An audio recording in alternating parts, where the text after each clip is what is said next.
Thank you very much. Thank you very much, Sarah. Just house rules first. I request that unless you expect an emergency call, please turn off your cell phone. If you expect an emergency call, please put it in silence.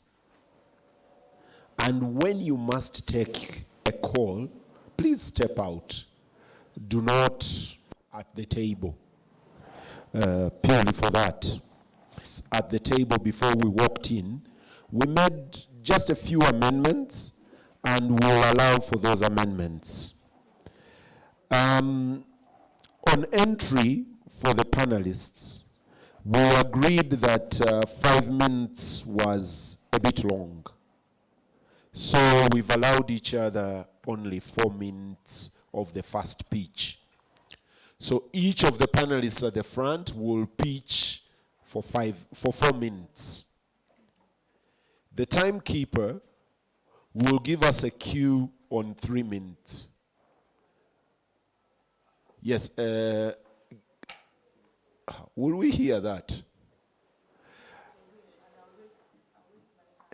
Okay, I'll ask the people in here if they can allow her a bottle to clap on the bottle so that all of us in the audience can hear that it's actually a cue for 3 minutes. Something like if you have anything glass and anything that you can tap on so that everyone can hear, so that even the audience will again at 4 minutes, you pass on the microphone. After all of them are done, we've made an all uninterrupted, so they will go around. It's time for them to pitch. We don't mind you using less. We don't mind you using less. So after you've pitched for the 4 minutes, we'll then go back to the panel. Each of them has up to 8 minutes. Mark, up to. That doesn't mean that you don't use less. If you use less, thank you very much. You can use less than 8. In the second set of 8, the timekeeper will give us a cue at 6 to say you have 2 to go. But the second set of 8 is all battleground.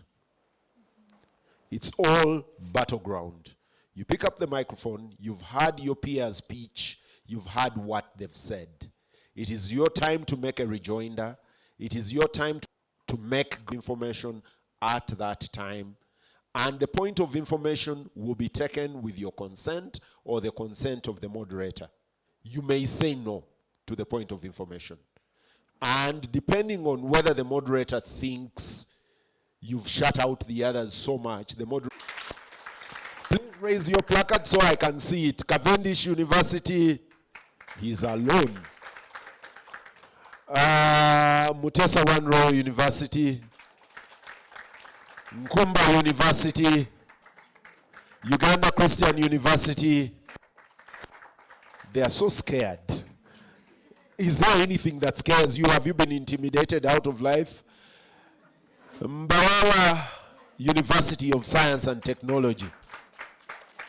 Gulu University. Am I done with the room? Muteesa University. And who is the other one? That's Clarke University. And All Saints University. Most welcome. As I open the floor, I need to say this, and Deus, please don't hear this. When they were saying that Deus was the president of Mwasa, this is what I remembered about Mwasa. The Mwasa, when I was in secondary school and then thereafter, was the heartbeat of debate and advocacy in this country. Then along the way, they were intimidated and beaten into line to a point where they've handed over the baton to a certain university on Ginger Road that used to be called ITech. So right now, Kyambogo leads the academic staff associations of this country. I hope that your generation will lead the debate. Let me say this. 2 days ago, I was watching BBC. And there was a fellow that was an expert on air defense missiles and attacks. And I was saying, wait a minute, someone goes to university to study strictly air defense, not anything else, defense, but on the minuteness of air defense. And I was wowed. When the fellow spoke, I was thinking, okay, our countries need to listen. He was saying a lot of countries are buying weapons that they don't need. You're buying weapons that cannot shoot water. And I was saying, what is this? So we've been buying aeroplanes that cannot do the job. But that's a debate for another day. And since we are talking innovation, I'm going to invite the first university. But think about this, Sarah. Even the war in Ukraine now may be about innovation.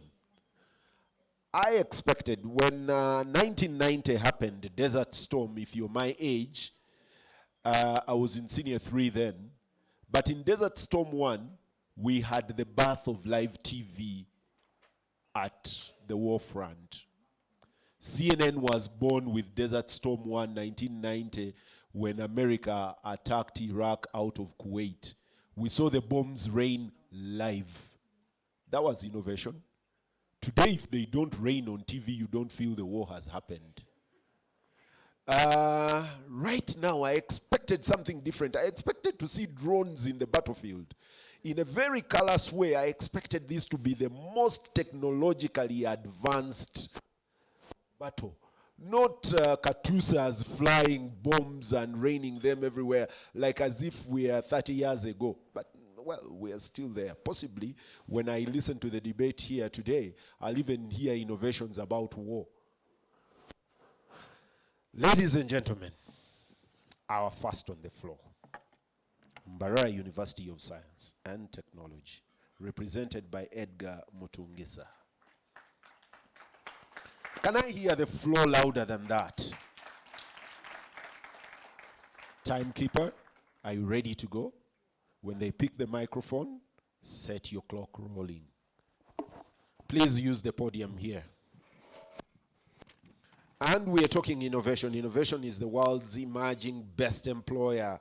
The creative industry is the heart of innovations. Does Uganda have the necessary enablers for the sector?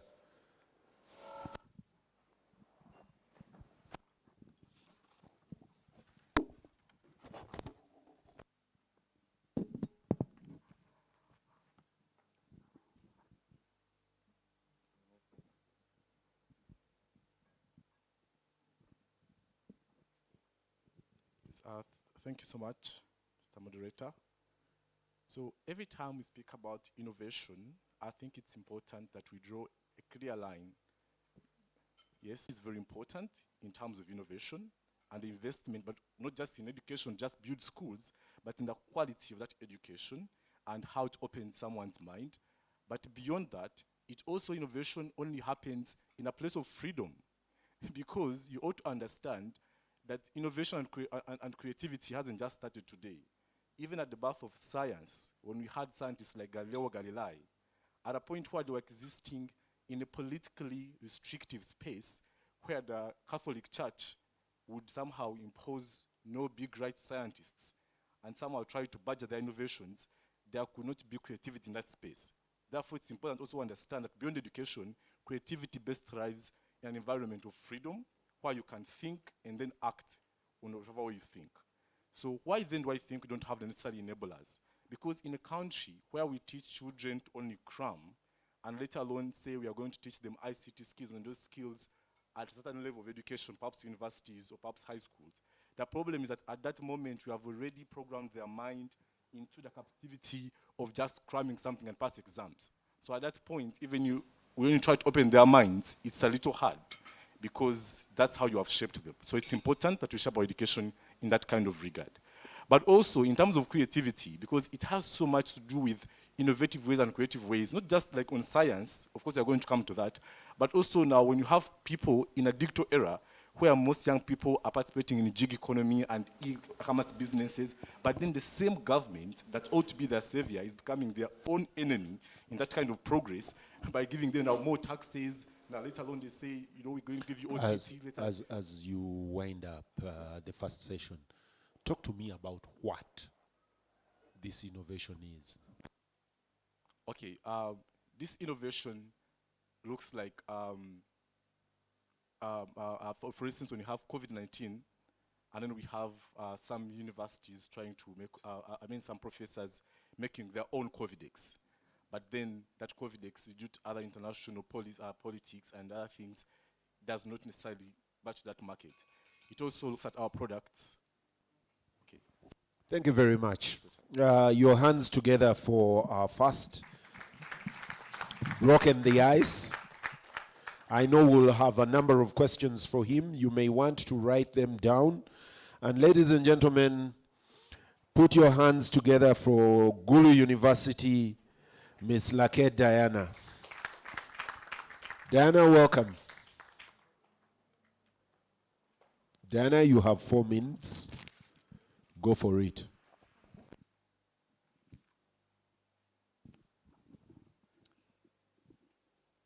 Judges, moderator, my fellow panelists, and the audience.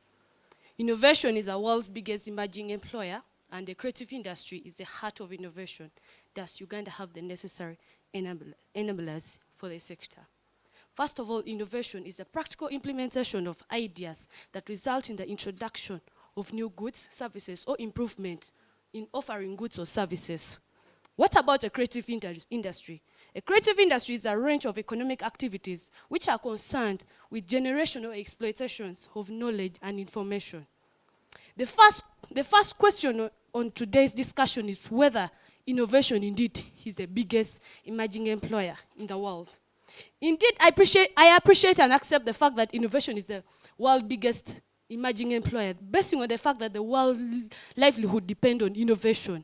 The world's sustainability and improvement in the livelihood and fighting of poverty in the world today depends on innovation. Why do I say this? A report from Baston Consulting Group states that in 2021, Amazon employed over 1,608,000 employees in the sector. This proves that internationally, indeed, innovation is the emerging employer. What about Pfizer in the trying time of COVID-19 that in just less than a year came up with a vaccination? What about our famous Jumia? How many people did they employ, right from production, sales, marketing, and all that? In that during COVID-19, physical marketing, people moved away from physical marketing to online marketing. Now, what about creativity as being a creative industry as being the heart of innovation? Indeed, creative industry is the heart of innovation. Based in that, creative industry has been seen to become increasing importance to the economic well-being, and it has been the ones that improve the standard of living. Without a creative industry, how can you implement what is not there? Creativity is the ability to come up with something new, and if you have the ability to come up with something new, you can implement that thing. Therefore, innovation and creativity, innovation is a creative industry, indeed, is the heart of innovation. Now, the gist of the matter tells us that, does Uganda have the necessary enablers? We as Gulu University, we appreciate that indeed Uganda have the necessary enablers, despite of the fact that there are a few challenges that Uganda face, and a challenge faced and fought upon can be solved. What is the current status quo? A report from Mbarara University tells us that there are so many innovators that have generated series of abundance of ideas, and these ideas has reached a sustainable and implementing levels, but some challenges brings in a gap in it. So these enablers range from institutional framework, the government the willingness of the people, the brain, the policies, and the knowledge that people have and the government adhere to them. Government has come up with series of policy. For example, in the tech advancement, there is science and technology and innovation policy that has recently been reviewed with the aim of contributing to the development of national science, technology, and innovation plans and programs. This showed that indeed government is willing. What about the national action plans that government have? What about the brain that the people have? The report of Mbarara University tells us that indeed people have been willing with a series of innovative ideas that they have. People have some both in national and local levels. This shows that indeed we have the enablers. So the few challenges that we face, which brings in a gap, include the capacity building that government has to come up with and boost these local innovators. What about the funding? In fact, government should check on how they invest and how they throw in their money to ensure that they build up these local innovators and the national ones, and ensure that there is ready market. This shows, ensure that there is ready market. This will prove that indeed, innovation is the world's biggest emerging employer, and there is necessary enablers that government can do after fighting this problem. Thank you very much. Thank you very much, Diana. I will go to Nkumba University. Lester Garang, you have the floor. Please give him a round of applause. Sanitize the microphone as you come around. As Diana spoke, I quickly checked the internet to look at the world's 10 largest companies by capitalization in the last short while, and it's amazing as I listen to you, gentlemen and ladies.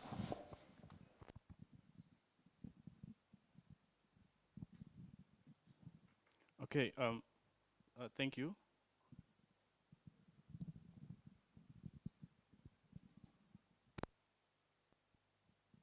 Am I on now? Okay, thank you very much, the moderator and everybody else. My name is Garang Kwot. Lester is my name. So we need to understand a couple of things when it comes to discussion of innovation and how that propels employment and maybe as a solution to the problems that we face. As Diana was talking, I kept being reminded that maybe she was in some utopian kind of a world that is not Uganda. But we need to understand that while people are being employed somewhere by innovation, the people that Amazon employs and maybe Apple and maybe Facebook are not Ugandans. So in the context of Uganda, while we have innovation, as she was trying to narrate, we don't really think it is employing us, because if over 400,000 kids graduate from university on annual basis and only a tiny portion of them are employed, then what employment are we talking about? So a couple of things to understand when it comes to discussion around innovation. Innovation is inherently in the contemporary world digital innovation. That is use of technology to innovate or to do new things, because innovation is hinged on the ability to do new things. So if we don't have an enabling environment in terms of the instructions or education to skill you to an extent that you can use technology to introduce new things, you cannot stand on podium and argue that they are enabling environment for that. And this is the problem with that. While there is a policy framework and the legal framework, because there are laws, the Ministry of ICT, we have the ICT, the Information and Technology Authority, these are in place, and that's the policy. So you can argue on principle that they are enablers, but pragmatically, to what extent are these principles actually implementing the inherent reason why they exist? And I think that is the conversation we should be having, because the conversation is no longer about whether there is a Ministry of ICT, or if the country has an ICT policy, or if it is, to what extent is that policy actually propelling ICT, and as a result, ICT is then employing Ugandans, or the people in Uganda, and then for you to then argue that, okay, it is employing us. So that is important to understand. One, that the legal framework is there, but the insufficiencies in implementation are things that we argue that while the enablers are there, the key in this particular discussion is, are they necessary? And I think this is where I would concur with Edgar. As Edgar was talking, I think he made a statement to the effect that enablers might be there, but these are not necessary enablers. So what is a necessary enabler? A necessary enabler is one that can result to a change that was envisioned when it was put in place. So if the policy dies at implementation and the results of the policy are not seen, you cannot argue that policy as a necessary enabler. So while that policy is an enabler, on principle it is an enabler, but pragmatically, you look at markets, poverty stricken, and the reasons why we are still poor after all this long include innovation. If people cannot sit down and have innovative ideas, because I talked about digital innovation, maybe there are other forms of innovation. You can be able to solve your problems without having to use internet or technology. If you have a challenge, maybe poverty is your challenge, and you have been farming and your farming is not yielding, you might try trade. So you're being innovative in your solution to your poverty. So to what extent are we as a country having innovative solutions to the problems we face? So what are the problems we face? We have disease, we have poverty, we have governance issues. We have been doing the same thing several times. If you do the same thing and you get the same results, and you envision different results and you don't actually get them, you're not being innovative. So if we put in new implementive strategies to solve the problems that we then face, we can then say we're being innovative. So while we keep doing the same thing in the same way and getting the same results, we never get innovative. So the idea is, are the enablers we have really necessary? And that should be the conversation. Thank you. Thank you very much. Gentlemen and ladies at the front, it is time to interact. Oh, sorry, I counted 4. Shamim, you've listened to your colleagues. It's your time. Don't hold your breath. You can go for the gun.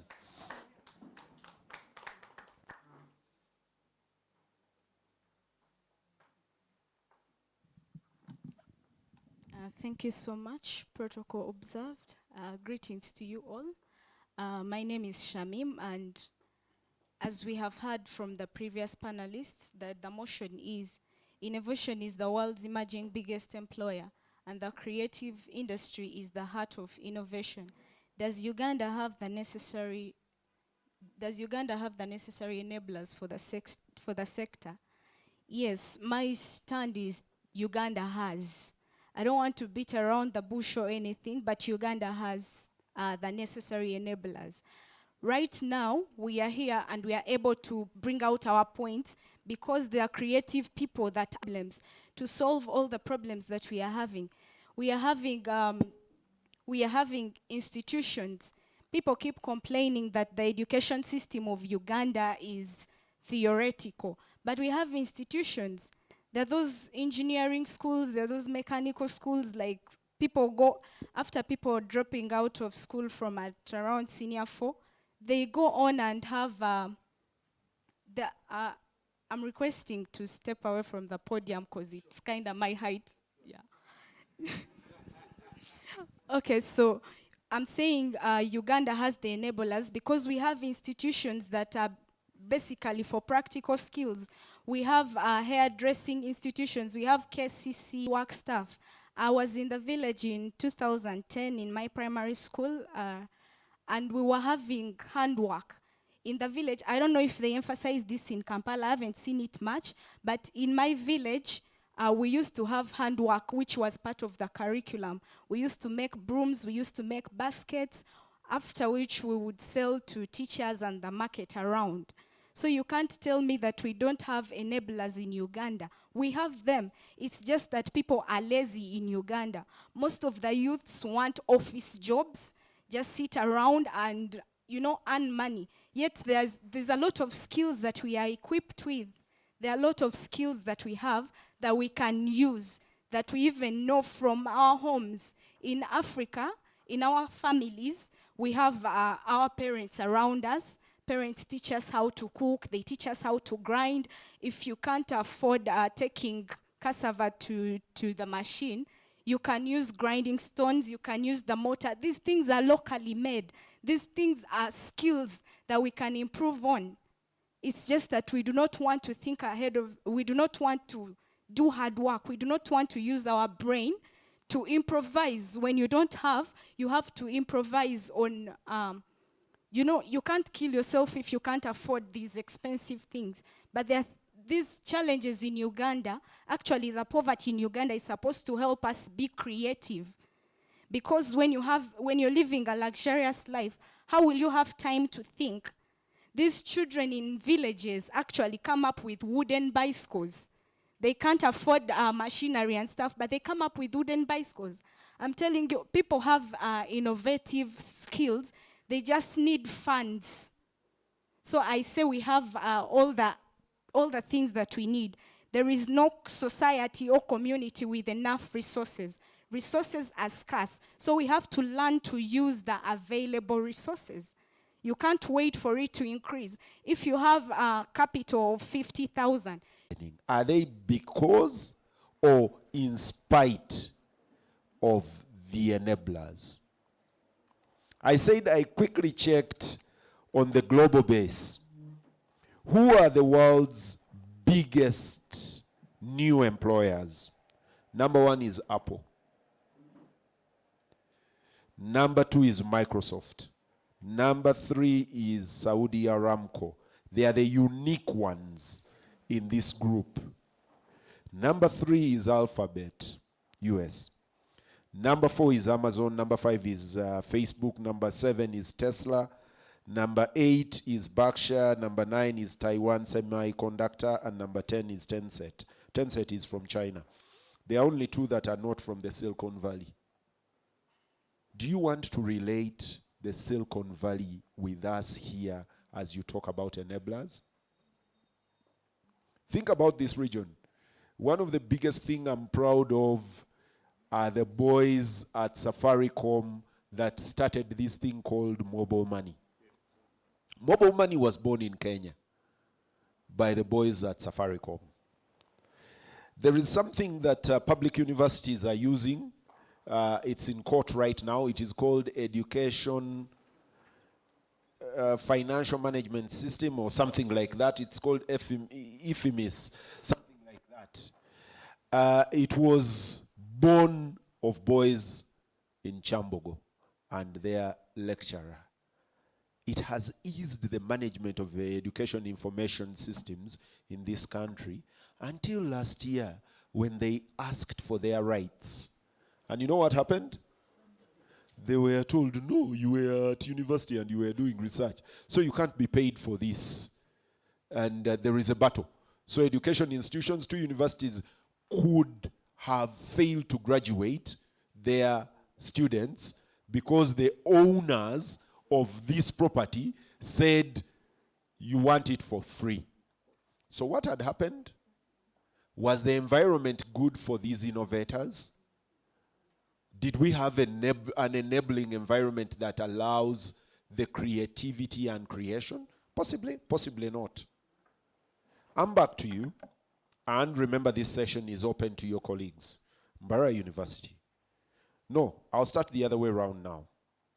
I'll start with St. Lawrence University. Shamim, would you like to take the fire? You've heard me. You may want to add on to what you said. You may want to clarify certain things. You may want to go away from that completely.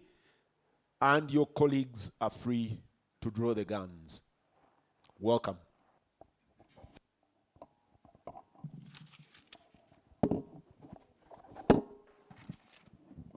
Okay, thank you. The first question was, what is innovation? Innovation is improvement on something that was already there. Like you have up to 8 minutes, fully interrupted. Okay. Innovation is improving on something that is already there. You just add more to it to make it better or much easier. And then the other question was, do we have the enablers? And what are they? Yes, I say we have the enablers. The enablers are, first of all, every human being has brains. That is one of the enablers. And even the environment around us, there is no society without resources, as I said earlier. So the resources we have are also enablers. We may not have enough capital, but you may have a small plot of land. You may have labor from your friends. Like there are people that have started up businesses and it's only with their family members. They are the first ones to provide labor. So if you have the human resource, you have also time. Time is also a resource. So it is an enabler. When you want to be creative, you should have time to think. And these also challenges provide you have a hand from the back. Garang wants to come on board. Would you like to use the microphone? Thank you. I'd like to just remind Shamim that the things she's narrating, I think that can that can really exist without the whole idea of innovation. Just because someone can wake up from their hut and go and farm, you can't call that innovation. But if they can do something beyond just that to improve how they farm, that is when we call it innovation.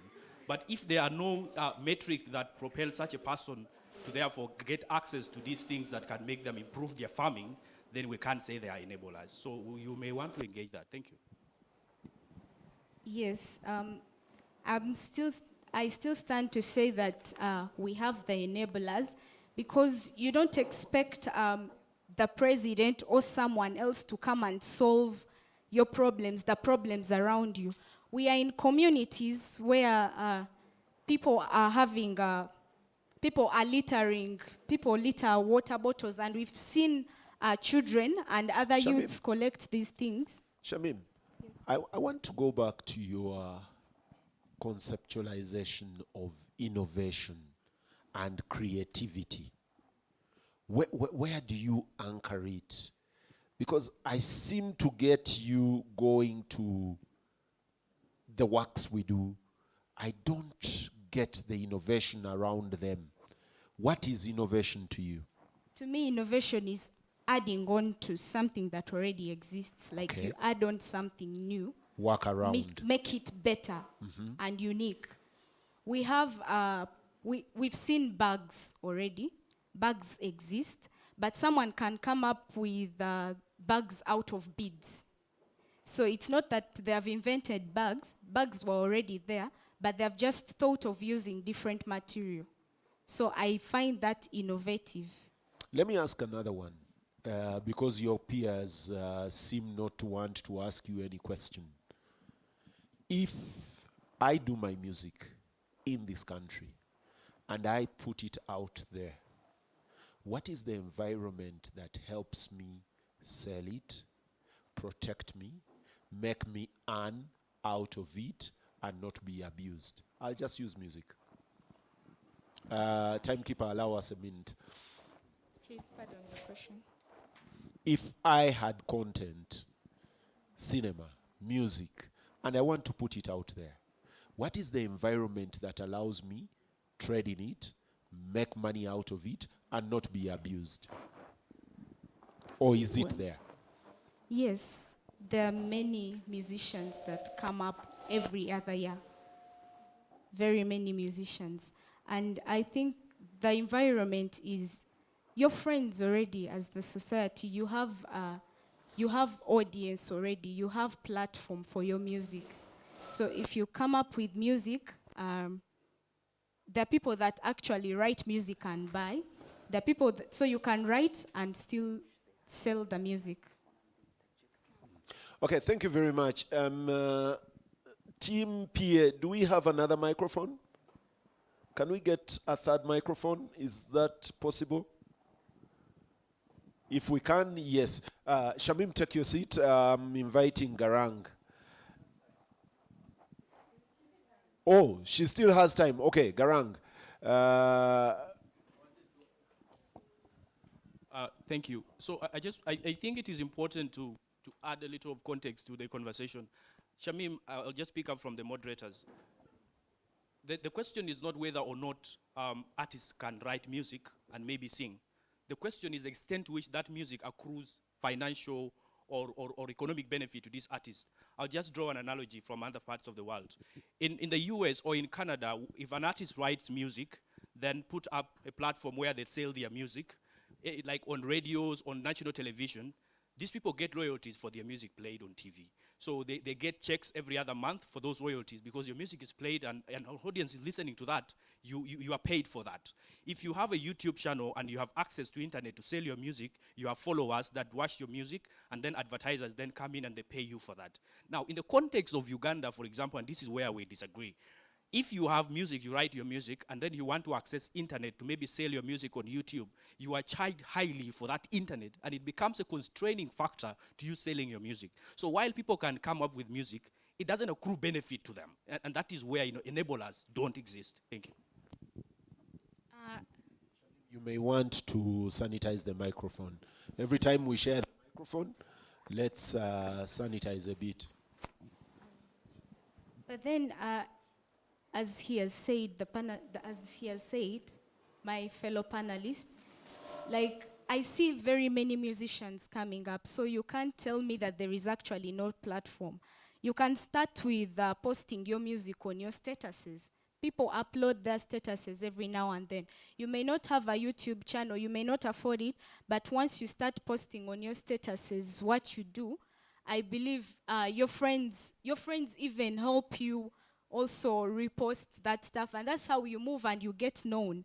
That is how we get to know these. There is a boy called Brandon who is a comedian. That is how small he started. Yes. Okay, you have one more from Mbarara. Edgar.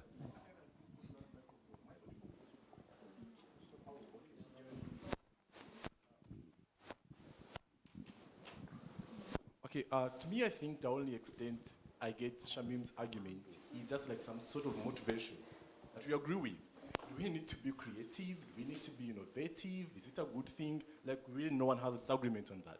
So, but I don't find it right when you say, for instance, that to be innovative means to be having that new mind, and yet at the same time, you call things like those maths and those things the institutions that they're talking about are making to be innovative, and also call that creativity, especially in a context of where you have to compete regionally. For instance, you have Apple, look at the technology you want to compete with versus you going back to classrooms to do maths. Like, we can't call that innovation. Thank you. Was that time up? All right, Shamim, your time is up, but you have opportunity to draw your gun when your peers come up. Lester. With the example of the students at Kyambogo University, is innovation being helped by the environment? Do we have the right enablers to spur on, or do we actually have drawbacks? It doesn't matter whether it is the law or the environment. Shamim thinks it's really up to us to work around. What's your gut? Thank you, moderator. I think I've been engaging Shamim so much, and that simply speaks to the fact that I somehow feel she's speaking the bare minimum, which I think, like Edgar said, no one disagrees with. And I think it is time to have conversations that are beyond the bare minimum, especially if we want to compete globally, even regionally, and even nationally. So to answer that question, the short answer is no. Whatever appears to be an enabler is just an illusion to make people think they are doing their work.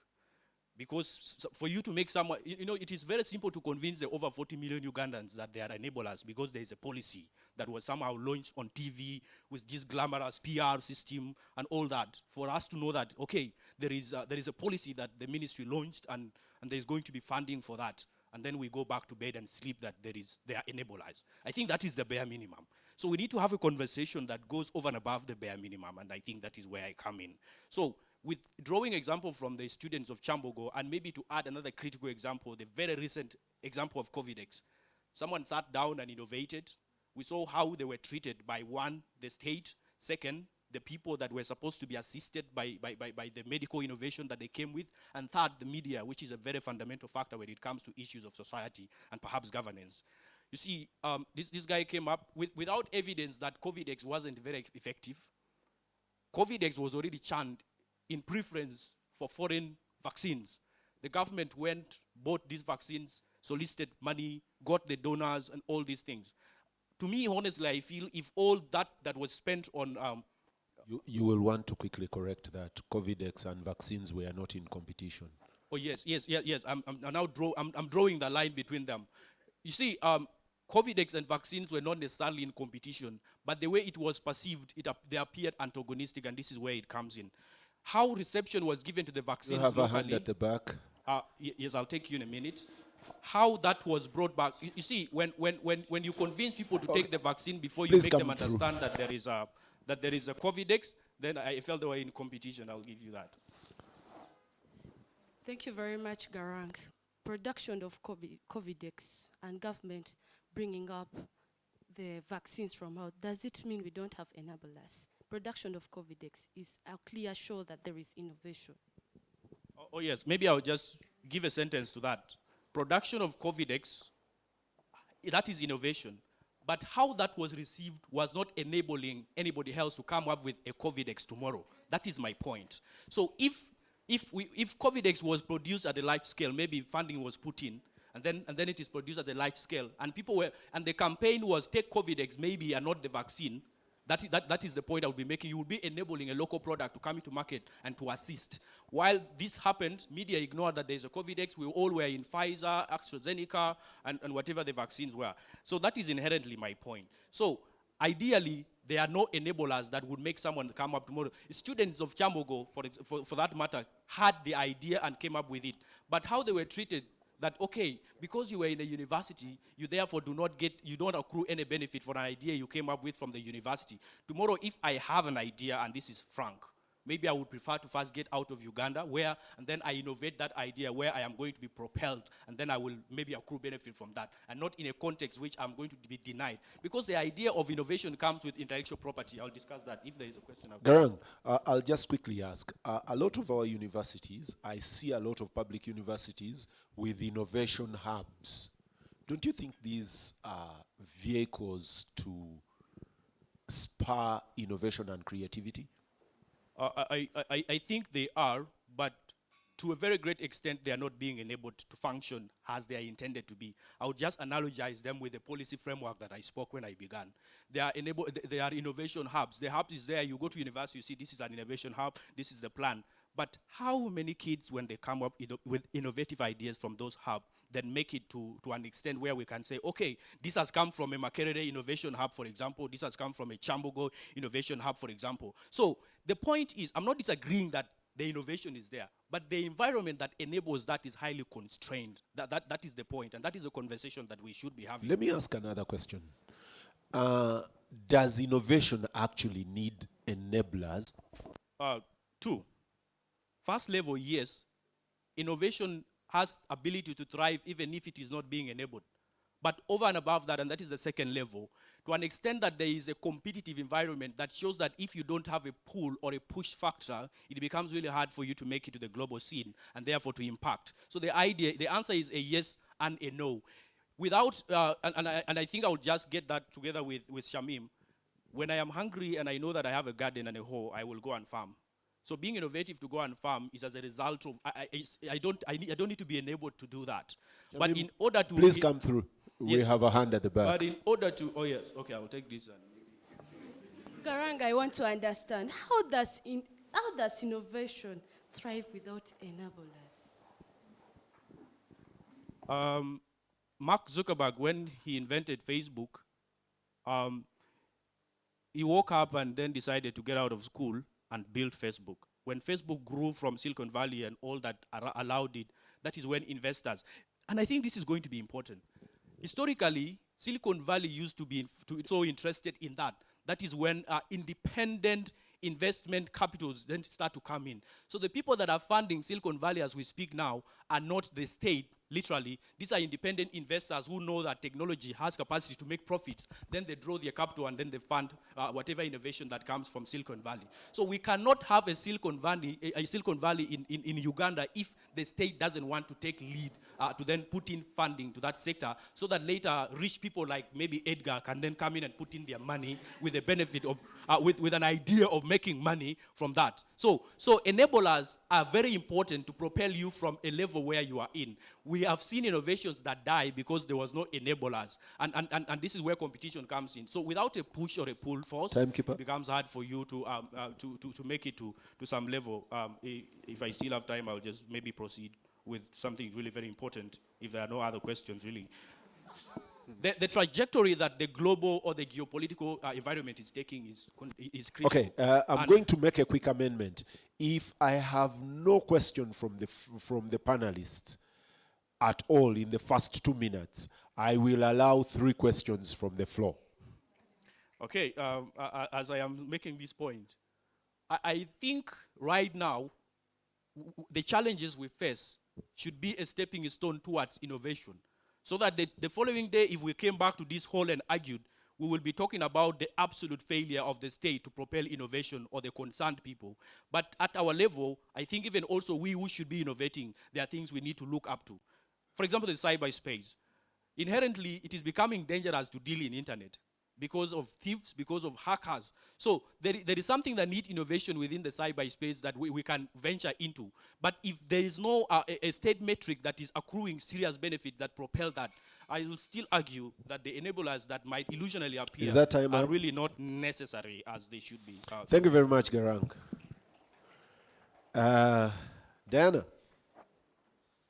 seems like the pattern is the person coming next is the one that quizzes the one on the floor. The rest take their time off. Diana, you have the floor. I want you to think, there was a time, you never saw that, I'm sure, when Uganda had one radio station. Then we had a surge in the FM revolution. Then we had a surge in the telecom revolution. The laws came after these were in place. The laws to manage the industry had launched itself. This didn't stop the industry. Do you want to work around that?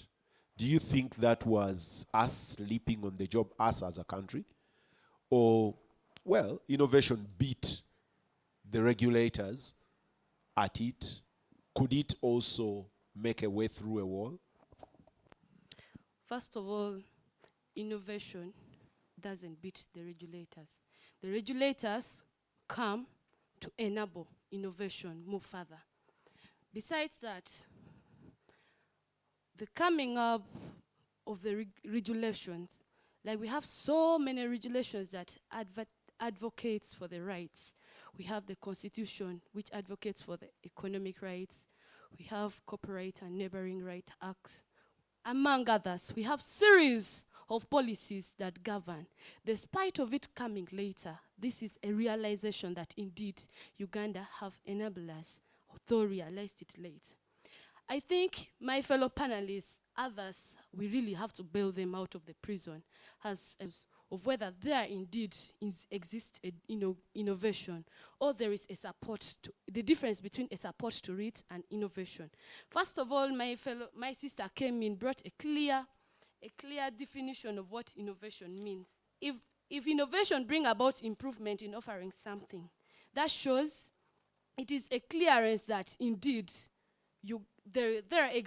I will take later. Indeed, there exists enablers in the state because innovation exists in the country. If innovation exists in the... I have Garang on the floor and I have one this side. Okay.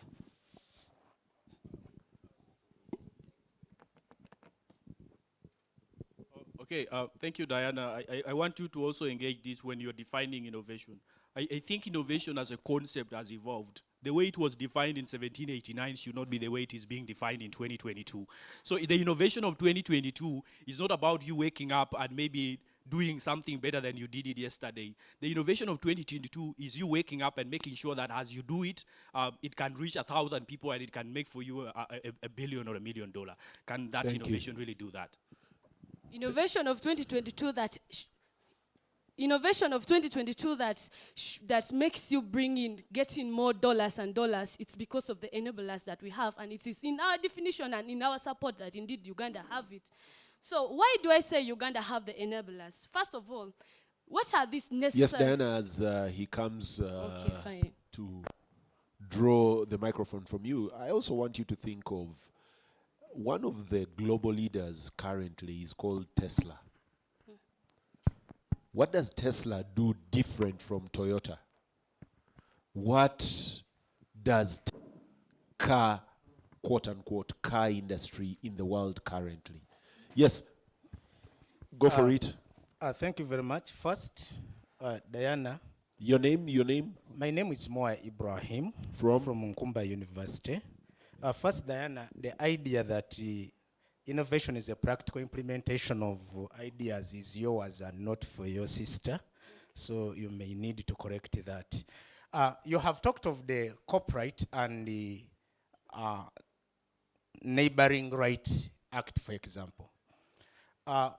One of the enablers in innovation would be conflict resolution if and when conflict arises out of innovation. And such a law will put in place a mechanism for resolution of conflict. But we see that when there is a conflict between Dr. Gwang of Cavendish and Mbarara University, actually the matter is referred to President Museveni. So do we really have an enabler where we can say that if I have a conflict Thank you very over much. my Don't idea, feel it any I further can than that. find solace in a court that gives me independent judgment? That would be an enabler, and it doesn't exist in Thank you. Uganda. I'll take a lady here, and then I'll come back to Diana. Thank you very much. My name is Melody Arindaje from Mbarara University. I am a pharmacist in training, and there's a difference between palliative care and treatment. So when you argue that we have enablers, is it actual treatment and enabling the innovation sector? Or is it palliative care so that this patient does not feel the pain, but is still dying? We need to ask ourselves, is the enablers that you're talking about, are they actually building and boosting our innovation sector? Or are they creating Ugandans to sleep and be like, they have done something, they have contributed something? Thank you. Diana. Thank you very much. The thing is, we all have to understand, first of all, let us first try and understand what are necessary enablers. These are things that enhance or improve on a particular valuable form that you've brought in. Does Uganda have? We said, yes, Uganda have. Though there are a few challenges that Ugandans face. And once there is a challenge faced, indeed, that challenge, once a challenge has been addressed, it can be solved. Uganda has the brains, has one of something necessary. Because without the brain to do something, you can't say it is, you can come up with a thing. Then Uganda has the willingness of the people and the willingness of the government that indeed is there through the policies that they've made, through the programs that they've come up with in the support of both local and national. Would you like to point us at particular ones? The ones that I would like to point on is the government designed on the national ICT creation, on ICT innovation ecosystem and marketplace for Uganda innovative digital products. That was a recent report that was brought up, and it's a new policy that government came up with, and indeed it has been supportive during our trying time of Garang has something to COVID-19. say. Go for it. Okay, this is getting interesting. So Diana talks about, because there are challenges, I think it is context and maybe a bit of logic, really. Because there are challenges that can be solved, you cannot argue that there are no enablers. So if they are solved, then there will be enablers. So my question to Diana is pretty simple. The challenges are not solved, as you said. So until they are solved, would you still argue before they're even solved that they are enablers, really? That is where you should speak. The challenge I'm talking about is all about capacity building and funding. This shows enablers are there. The enablers of the brain, the willingness is also there. So why can't we build the capacity as we strike a balance in other sectors? Because thank you very much. I'm called Nali Ndamon from Ankole Western University. And Uganda has so many young people who are creative and innovative.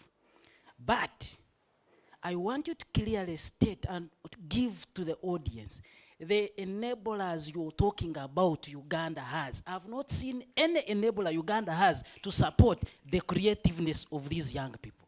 Give us those enablers. Do you believe that Ugandans, the innovators have a brain and having the brain and the knowledge and the skill in it? Do you believe that we have institutional frameworks that have been drafted, the government willingness, that policies that have been passed and proved out that indeed they are enablers? Thank you. My time is up. Yes, the timekeeper seems to say. Are you thanking God for that? Okay, we'll go for Edgar. Is that it? Yes, Edgar, you have the floor. Edgar, I know that Diana didn't talk to me about the guys at Tesla. This is what the guys at Tesla have done. The big boys have cars. Tesla has worked around the cars. And what they are doing right now is making sure they are driverless, they are not using petroleum, they are not doing all those things, and they have the biggest investment currently on the stock because of the innovation. What the world has offered them is hope. When I was going to university, they used to be one of the biggest audit firms then in the world, PricewaterhouseCoopers. I don't know whether they still do. They would do a milk run around the universities. They would skim the milk. The best students in statistics and commerce, even medical students, all law students, would be creamed off and taken to PwC. And it was a dream. Then PwC would churn them into top-level auditors, and they'd be very good. At the time, it was as good as comes.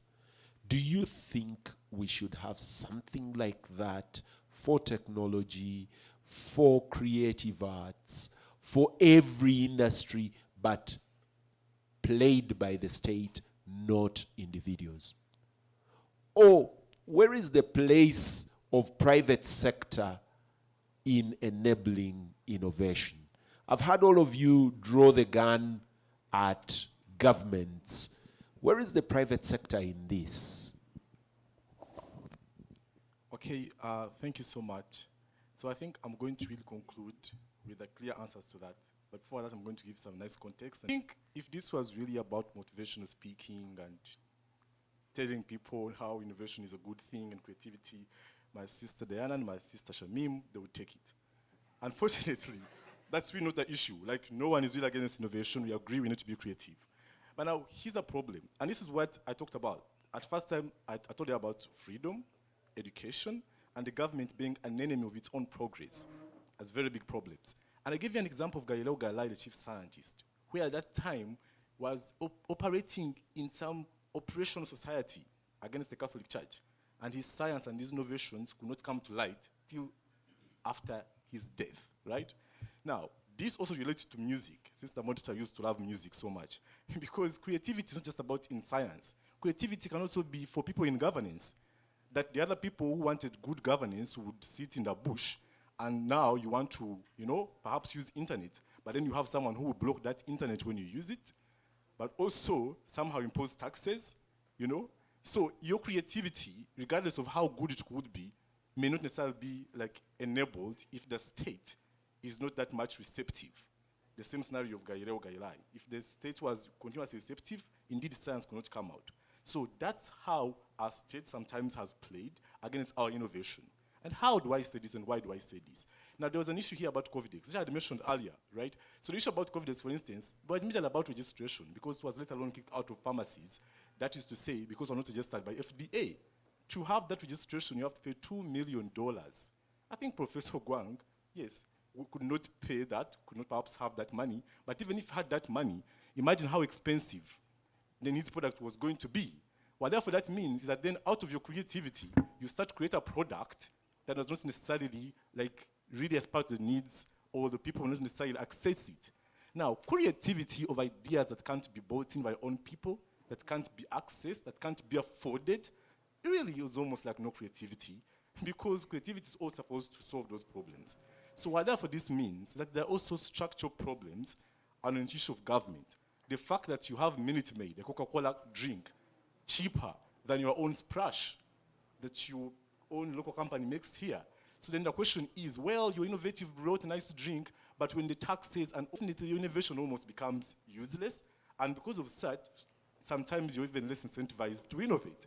Because why would I innovate another drink when I'm sure that my drink will be 5 times more expensive than Minute Maid, and you still take Minute Maid anyways? So there is that coincidence then that you need to recognize that innovation is not just about how, because we love to innovate, because you're going to be prisoners if you don't innovate. We can think we can agree with all that. but the enabling environment to that end does not exist.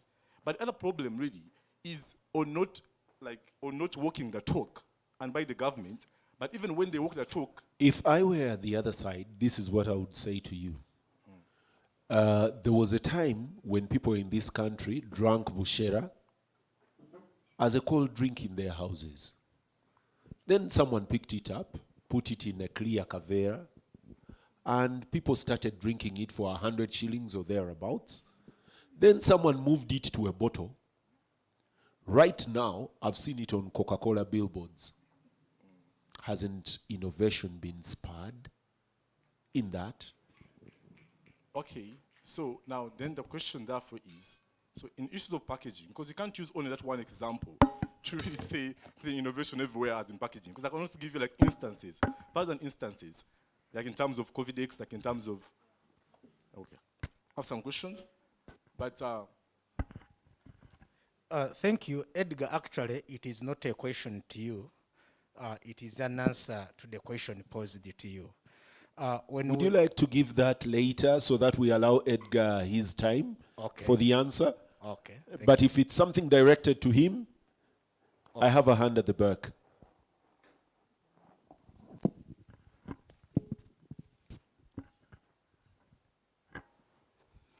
Yes, thank you so much, Edgar. We brought an introduction that in the late years. Your name? My name is Tion Di Bosco.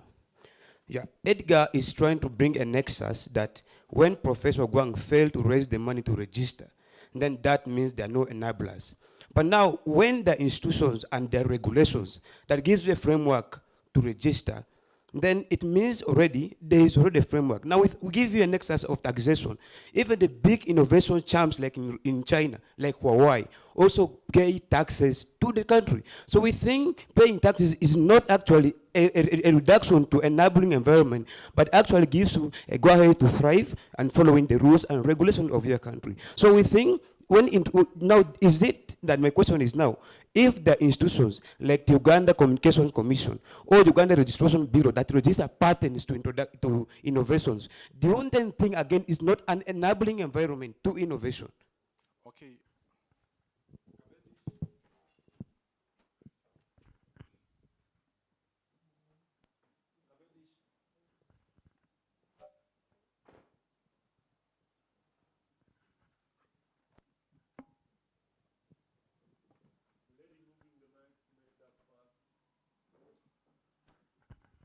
Thank you so much.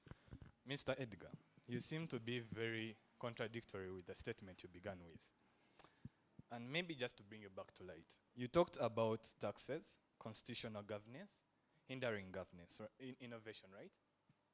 Now, if that is your standpoint, in a nutshell, are you trying to suggest that citizens of this nation should end their games of innovation? Are you trying to say that we put aside our ideologies of innovation because you have talked about constitutional governance frameworks to a person, a native of the Republic of Uganda that doesn't know the constitution or the laws?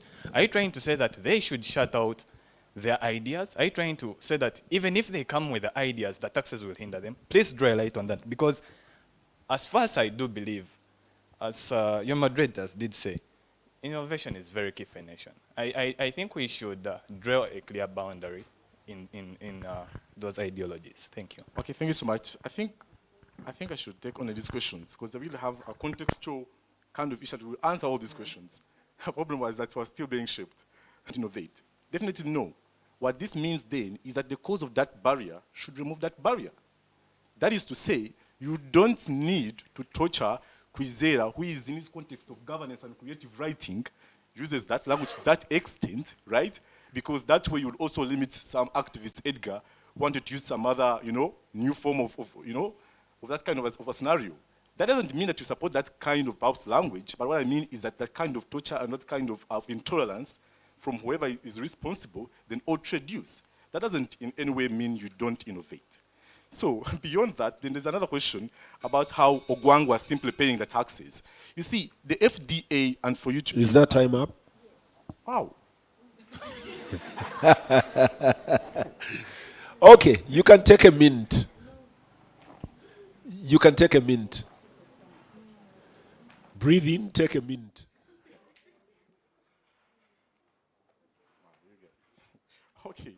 So, now, one, those regulations that you're talking about do not necessarily need to be international regulations that are that expensive. Even our own bodies could regulate that COVIDX. Because we live in a context and our topography and our own kind of body and functioning doesn't necessarily match that of Europe. So given our own data, COVIDX could appeal to us and approved by our own bodies, not necessarily those international expensive bodies. Bureaucracy for no good reason, but simply limiting our own innovations that could be important in our context. That's very important. But then beyond that, now there was this whole idea of how, now the government, and you see we have the coffee and then the packaging. I think packaging is a very good thing. But here's a problem. The problem is that we have a government that talks the talk, but that doesn't walk the talk. But even when it walks the talk, it walks the wrong talk. So the government tells you, you know what, you guys, you need to do boo-boo. Buy Uganda, build Uganda. Oh, that's awesome. To your question of Tesla, I expected the same government to be riding cars from Kira EV. Yeah. If they did that and I found Museveni's convoy, I'm sure many of you here would be inspired not to use those Mercedeses, but you also feel like, it seems there's some nice prestige that comes with these cars. You'd perhaps adopt the same. So in that way, your own innovators here could have the market. But then when your leaders tell you this and they do the contrary, really doesn't really match, But then also, why I call this also a wrong talk, or like a wrong walk, whatever they're saying. And then also, they tell you that in terms of regional integration. So the idea of boo-boo, for instance, would be only important in terms of consumption, perhaps, but not on the creative edge. Because the question is then what happens when Kenya says also, buy Kenya, build Kenya? Or when you now set the pace of thinking that for you to be innovative, you should only do things that are just important to the local market. Because those innovations don't work in isolation. They work in line with other competition outside. So you ought then to think that you're not only building something because of boo-boo, but that one thing should also be competitive enough to fund all the other kind of things. Thank you. You don't have those enablers. That's what we'll call out. So, in this order, I'll start with Busitema at the back. I'll go to Nkumba, Muteesa 1, Ankole Western University. How many are those? 4? Busitema, Nkumba, Muteesa 1, Ankole Western, and St. Lawrence. That's the first set of 5.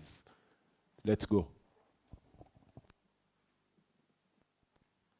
Thank you very much, the moderator. My name is Mbarara University, a student from Busitema University.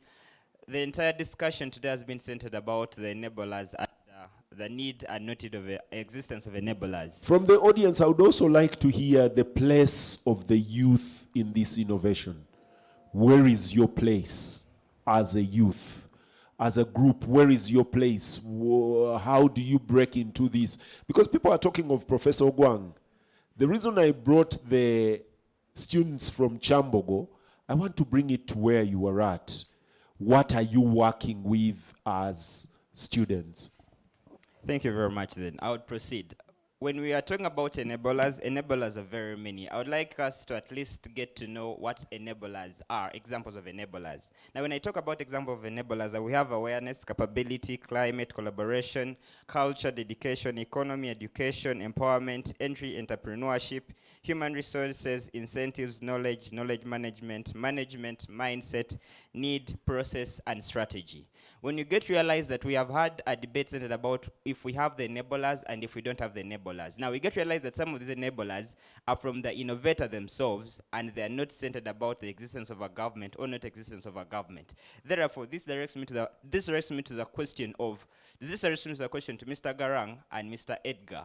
When you talk about that we do not have enablers, what you should have specified to us what enablers in particular that we do not have as a nation satisfy innovation, and also to Madam Shamim and Madam Leka, you did not specify to us what exact enablers are sustaining innovation currently and which ones are lacking that you could probably build on. Thank you very much. I beg to submit. We're going to Nkumba.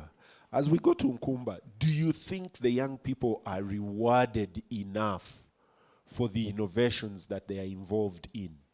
I know that Safe Border is really a hands-down job of a young person in Uganda. Do they get rewarded for this? Are they exploited? Do you think they need protection? Thank you so much. My name is Amanya Abdu is my name. I'm from Nkumba University. Now, the whole discussion has been rotating around enablers, and this is my honest opinion. First of all, necessity is the Are you suggesting that the rest were not honest? Not really, not really. I'm not saying that. But I'm saying that in essence, it is necessity which is mother of all innovations. Now, enablers come as secondary factors to support innovation industry. Now, why do I say this? We say that innovation is not a new phenomenon on the face of this earth. Innovation started way back at the beginning of civilization. The Batimbuzi people deemed it fit to cultivate, and henceforth they innovated the whole. Now, by then we do not think that there has been enablers such as the government funds that people are talking about, the education and all that. So it begins from the mind, it begins from the brain that we have to develop something new. Now, if at all we do have the enablers in the society as per the submission of the members in here. Now, how much can we benchmark the innovation or enablers we have with developed nations? That's one.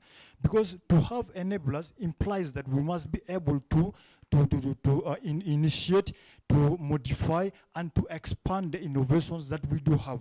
But apparently Uganda does not have the capacity. Now, to talk about the enablers as well. Would you like to conclude? Thank you so much. Now, conclusively, we do see that there are enablers which do actually suffocate innovations in the country. Talking about the establishment funds, if at all you have too much funds to register a company or a prototype that you have developed, or else to pay taxes, and then I do not think that the innovation that you have invented would prosper. Henceforth, we do say that the enablers we have in Uganda are not actually effective, and they cannot outmatch the ones in the developed nations. Thank you. Thank you. I need to ask, and I'll pass the microphone to whoever would like to answer. Do you think that as a generation, your survival is threatened? Either because of the innovations elsewhere, or because of our lack of the same. And I'll give an example. When I was growing up, TV industry had the following things if you were going to be big.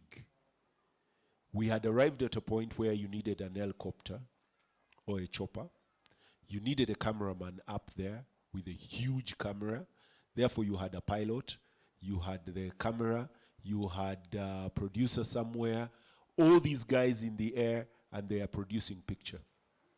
Today, one single guy will have a drone, take the pilot out of the job, take the cameraman out of the job, take the producer out of the job, make sure the guys at the airport are out of the job, make sure that Saudi Arabia is not selling us aviation fuel, and just play with the drone and produce the same pictures. As a generation, do you think your survival is threatened by innovation or by the lack of it locally? If someone is willing to answer that, pass the microphone to them. Thank you. Are you answering that? Yes. Okay. Is there anybody who is limited from operating that drone? So each one of us can use a drone, get pictures, and they don't necessarily have to be seen on CNN, but they will be seen on your Facebook page, on your Twitter handle, and on your YouTube channel. And if the viewers like the content, you will earn money. So you will not have missed the CNN job. But my question, do you think as a generation, your survival is threatened by innovation or by the lack of it? I think... Please give someone else a chance as well. Would you like to? Anyone else that would like to go for it? Excuse me, moderator. Anyone else that would like to go for it? I see someone with a red cap at the back that I haven't heard from this morning.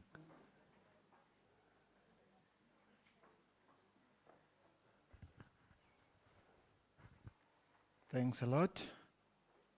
Protocol observed. My name is Emmanuel Rolex Ojok from Asul. Allow me remove. Thank you. From? From All Saints University, Lango. Okay. Thanks a lot, moderator. To be precise on your question, yes, we have reached at a stage of survival for the fittest as a result of the innovation. Just in line to your question, innovation has come up and we are losing position in various sectors, just like you've given an example, where the drone can do everything. Yet, we are supposed to also benefit on the innovation. By virtue of that, you'll find that all those other people who are supposed to sit in the chopper to carry out the exercise or the assignment is being pushed out, then that means the innovation which has come up is a threat. So how are we working around that innovation as young people to be able not to become obsolete or actually to be pushed off the face of the earth? We should look at how we can also participate in operating the same, just like my brother had said, every one of us can operate the drone. But the innovation has come up that even it does not need all of us to operate the same thing. Thank you. I'll go back to the, where were we going? We were going to Muteesa. Yes, Muteesa One Royal University, as you pick up the microphone, the next thing that I want people in this room to think about, there was a time when global banking was controlled by an item called a SWIFT code. You've heard of the SWIFT code? It is controlled somewhere, largely in the US, and makes Citibank the biggest controller of money moving around the world. Then someone woke up and said, I have cryptocurrency. Are they working around the system? Will the cryptocurrency be the next biggest thing? Where are we as the developing world in this? Today, Ukraine and Russia are at war. The biggest gun in this war is the SWIFT code. The SWIFT code has been flagged as the biggest currency of this war. If you were in Russia today, how would you work around that SWIFT code? What would you use? Over to you.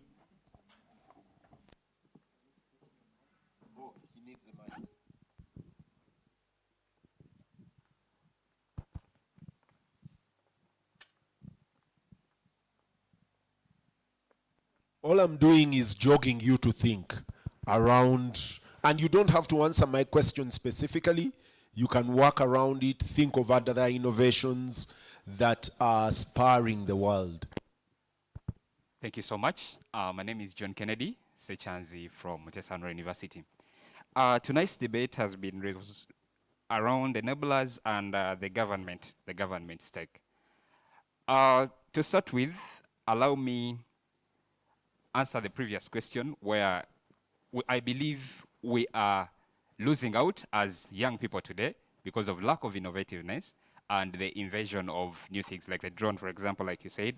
And the prime reason that I feel we are disadvantaged and we have nothing to do about it, putting it together with the cryptocurrencies, developing countries like Uganda, we are not to benefit from these systems. One, we are lacking the knowledge, and these cryptocurrencies, we are lacking the knowledge to create our own. So what we have to do is to invest in those that are created from very developed countries, thus giving them more money, and we are spending. And we are disadvantaged by the poverty that we have, that the minority of the populations will be the ones able to invest in cryptocurrency, because a lot of Ugandans today, or people in developing countries, are working hand to mouth. So they are literally not able to save, and we expect them to invest in cryptocurrencies.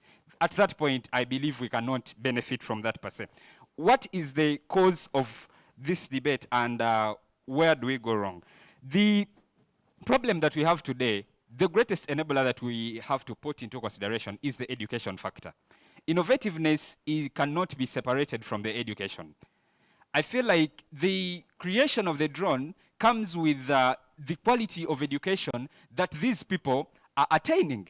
We are in a system where we are not today tells us to reproduce what was put in place by people in the past. For example, they want us to re-echo what Einstein said and all that stuff. So I believe that the education system is not putting us in the right position to be innovative enough. The question of the government that Mr. Edgar and Garang were benching a lot on, I think the problem is not with the government. The problem is the quality of innovations that we are making. For example, in Uganda, you gave an example of the Tesla company. The Tesla company is not funded by the government to do their operation. But due to the fact that what they are creating is solving a problem, they are getting orders prior to production. So the government is out of the question. Due to the fact that what they are producing is needed by society, and society believes that at the end of the day they are benefiting a lot, they are funding the project. So the government does not stand to be blamed. Thank you. As you pass the microphone to the next university, which one was that? Let me see the placard. Do you still actually have a question? You can pass on. Do you know where today's session is being broadcast?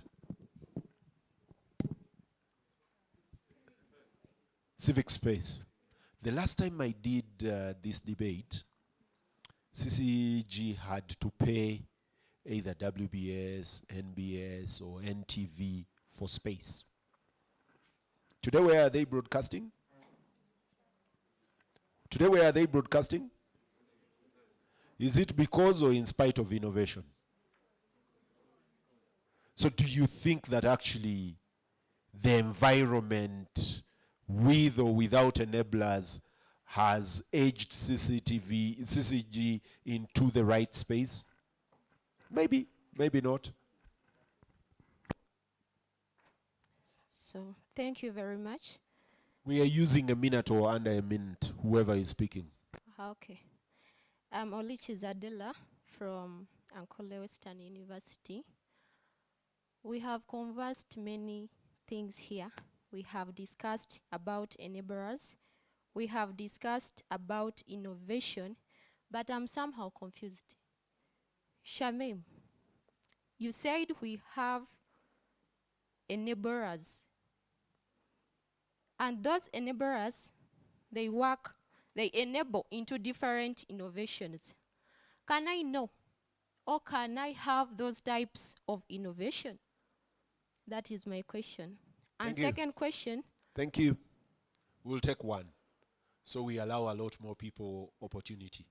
Okay, thank you. Where are we going? St. Lawrence.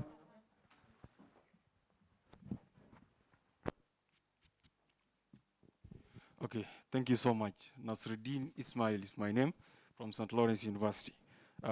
So many people have talked, and we did not dwell around the parameters. I'd like also to hear what you're doing at the university. When we had interaction earlier this morning, I realized that a lot of people are going to law school. I would like to hear the diversity we have in the room. Okay, thank you so much. I pursue bachelor's degree in diplomacy and international relations from St. Lawrence University. To answer you directly, Adela, as the question was directed to Shamim, about whether Uganda has the enablers. And I want to submit directly, because I said earlier the parameters of this topic is Uganda. And one would ask whether Uganda has it. And I say yes. My brother earlier actually was able to mention those enablers. What are these enablers? We talk about the market. Do we have the market? We talk about the skill level. We talk about the international relation of the country itself. We talk about the foreign investors. Those are all enablers to Uganda, and even the education system. Others have chosen to go to the theoretical education system, where you start from pre-unit to the university to masters and so on. But other people have chosen to go to institutions. Let me ask you, the factors you talk about, do they actually enable the creativity and growth in innovation? Or do they instruct us to put our hands on tasks and we go home. Yes, it does. For example, when I'm talking about the engineering school, you are being taught on practical activities. Once you are told you gain the knowledge, then you have the liberty to go out there and open other space, and you continue your business if you want to go to create a business or so. I want to also talk about the leadership itself. The government of Uganda supports each and every individual who comes up with the idea. They fund it. We have those examples. However much, not everyone has been supported, but few have been. Would you like to mention some?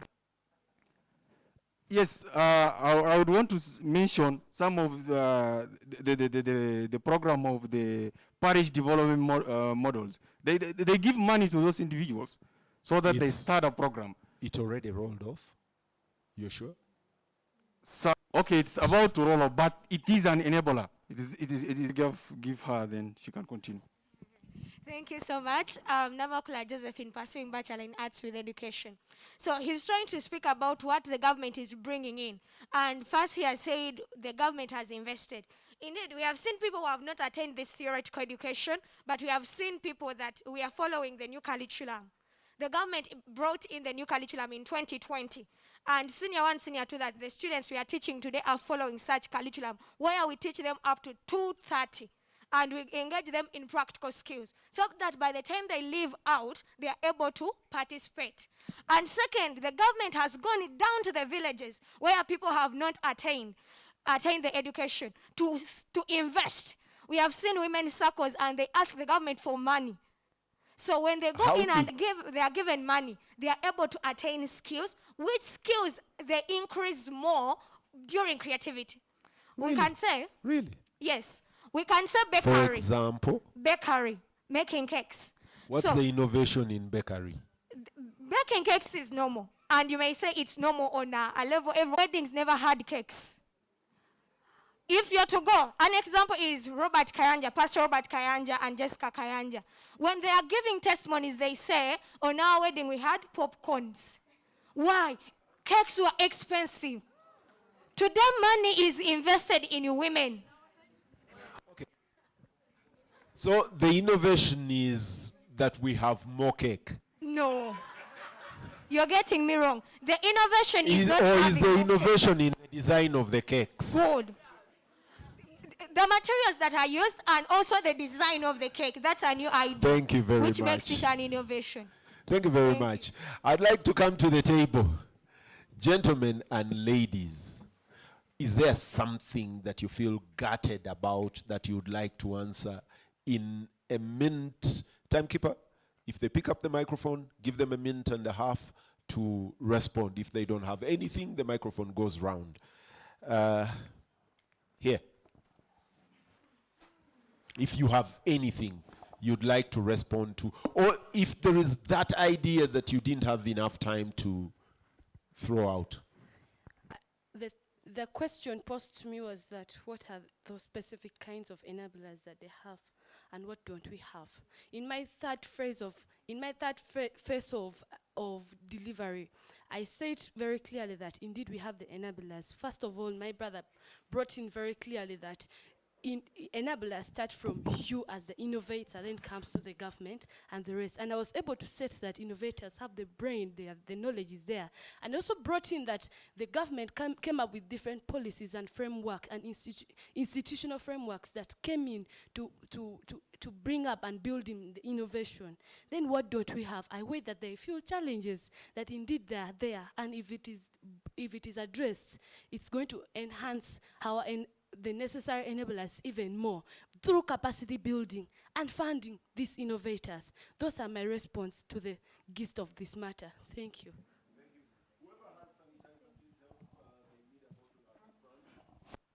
Okay, so Edgar and I were asked about the enablers that we think are lacking, and I'll do my fair share of maybe telling you those enablers and why I think they matter. But as I answer, I want us to be able to understand that my background for this analysis is that innovation has evolved. We are not defining it the way it was defined in 1789. We're defining it in 2020, and that's important. Secondly, the role of government and the role of private sector is a fundamental thing as far as enabling innovation is concerned, and then creativity thirdly. So the answers are the following. I don't know if we're concluding, but I will answer this question as fast as I can. One, we need investment in innovation. That is lacking. Second, we need market for people to be able to sell and accrue financial benefits from what they innovate. Thirdly, we need relevant skills. If education at this point still examines your capacity to remember what Einstein said or did, I don't think that is an enabling factor in as far as skills are concerned. And maybe lastly, the policy framework. We have policies that we cannot implement, and that is a problem. The best they can do is to change the policy. The parish development model is not a new thing. It is just an incarnation of things that have existed, and I don't think that is an enabler. Thank you.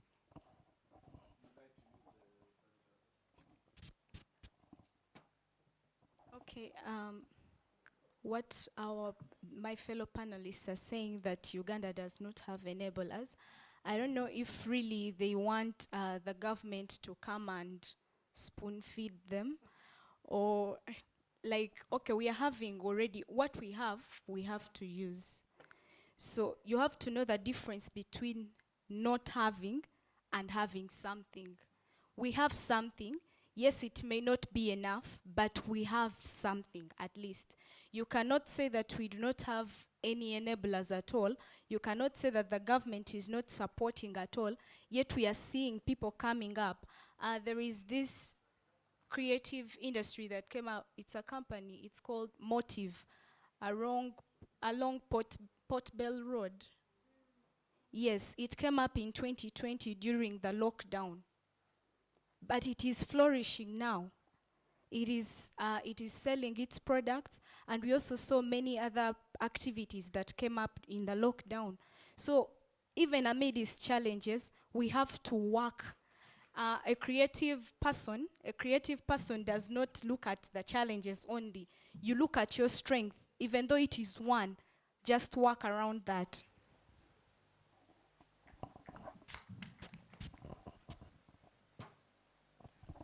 Okay, so I think for me, I'm going to answer the question of do we feel threatened as young people? And I'm going to answer it when it's juxtaposed with the question of, because we've been talking, what are necessary enablers? If this debate was simple about enablers, then I don't know why you would put the word necessary. That means there are also unnecessary enablers.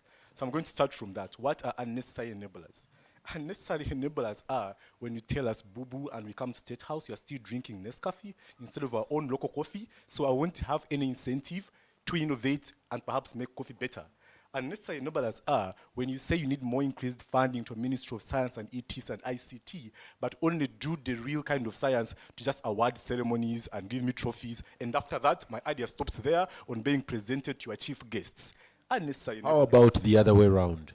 That the fact that someone is drinking Nescafe pushes you to work on a product better so that you actually beat Nescafe and knock them out of the market. Yes, that's exactly what I was talking about. So now the taxes and the systems, the fact that I'll produce a better kind of Nescafe and coffee, but yet be more expensive, that means people won't be able to buy it because of our systems. So why do I innovate in such a kind of an environment? So such unnecessary enablers are the real problem. That bad education that tells us how to type a Microsoft Word document in a world when people are making drones, like that kind of education that tells us cram and reproduce these things. Thank you. Those are necessary enablers. Thank you. We're going back to the audience, and we'll do again. Let me see the placards on this row. All of you. How many are they? 1, 2, 3, 4, 5, 6. We'll do all of. Oh, actually, there are 7. We'll do all the 7. We'll start at the front, going backwards. All of you 7 will have a say. As you have this say, I'm also thinking, actually, the lack of enablers isn't an environment that squeezes you actually an environment that makes you creative? Isn't it the environment that the mind needs to work around so that you overwhelm your challenges? Whoever will start out with that. The other way around, I've had a lot of you actually query the education system. And I'd like to say, if you've been taught to recite what Einstein said, you've been to the wrong school. You've been totally to the wrong school. What I know is you are asked to think around what Einstein said, what Newton worked around. The challenge is you may actually not have understood why you were studying Newton's concepts. The reason is so that you work around Newton's concepts to go around. Does anyone of you know that actually the reason you work around the pyramids is for you to work around architecture? Did you? Do you actually know that the reason you're told about the Romans and the Greeks is because they were the best architects, and therefore come back to Pythagoras and work around your architectural designs? Maybe, maybe not. Maybe, maybe not. If someone told you that all you have to do is recite Pythagoras, then I am sure you failed maths. We'll go. Who is first? Please say the university, say your name, shoot, use 1 minute, timekeeper, look at your timing. The moment they hit 1 minute, call them out. Yes, I'm not where Ronald.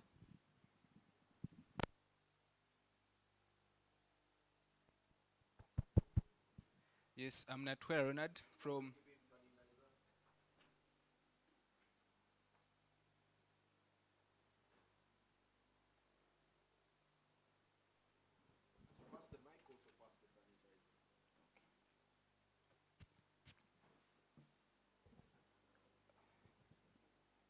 I'm Natwera Ronald from the University of Uganda, Martyrs, Nkozi, and pursuing a Bachelor of Laws degree.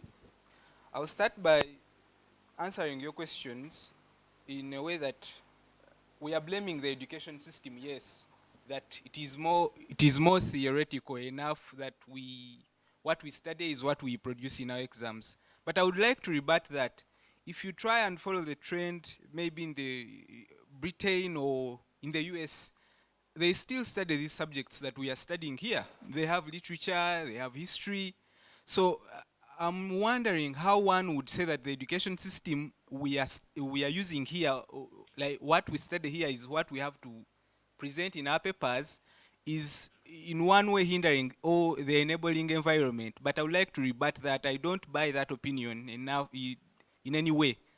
In that we have to use the education that we are provided to beat around the corners. Like he said that we have to use that education and beat around the corners, and we produce new ideas. Then the other thing is that additional time. Yes, additional time, please.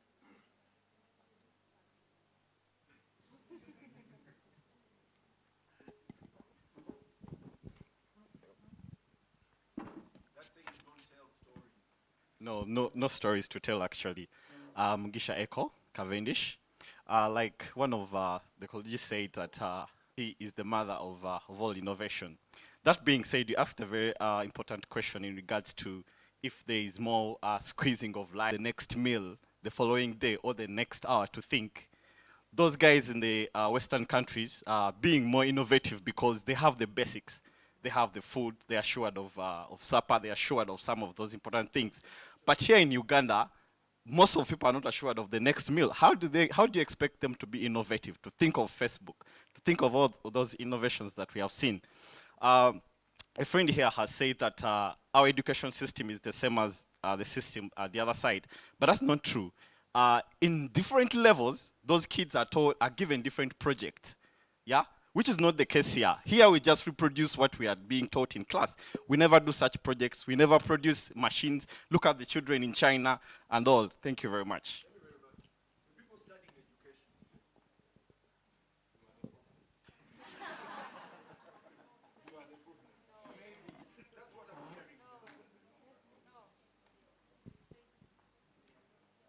Do I have education students here?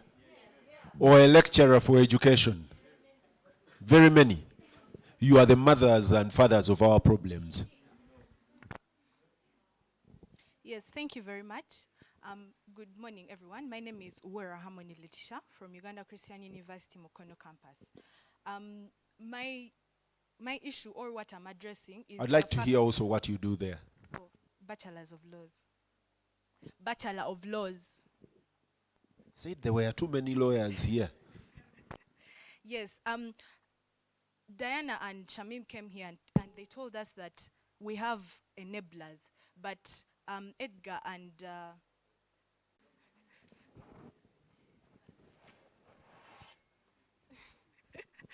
well, on a scale from 0 to 10, in terms of innovation, I think I would rate us at like a 5.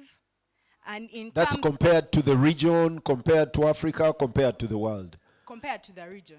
Okay, you would put us at 5. Yes, and then in terms of That's a pass enablers, mark, right?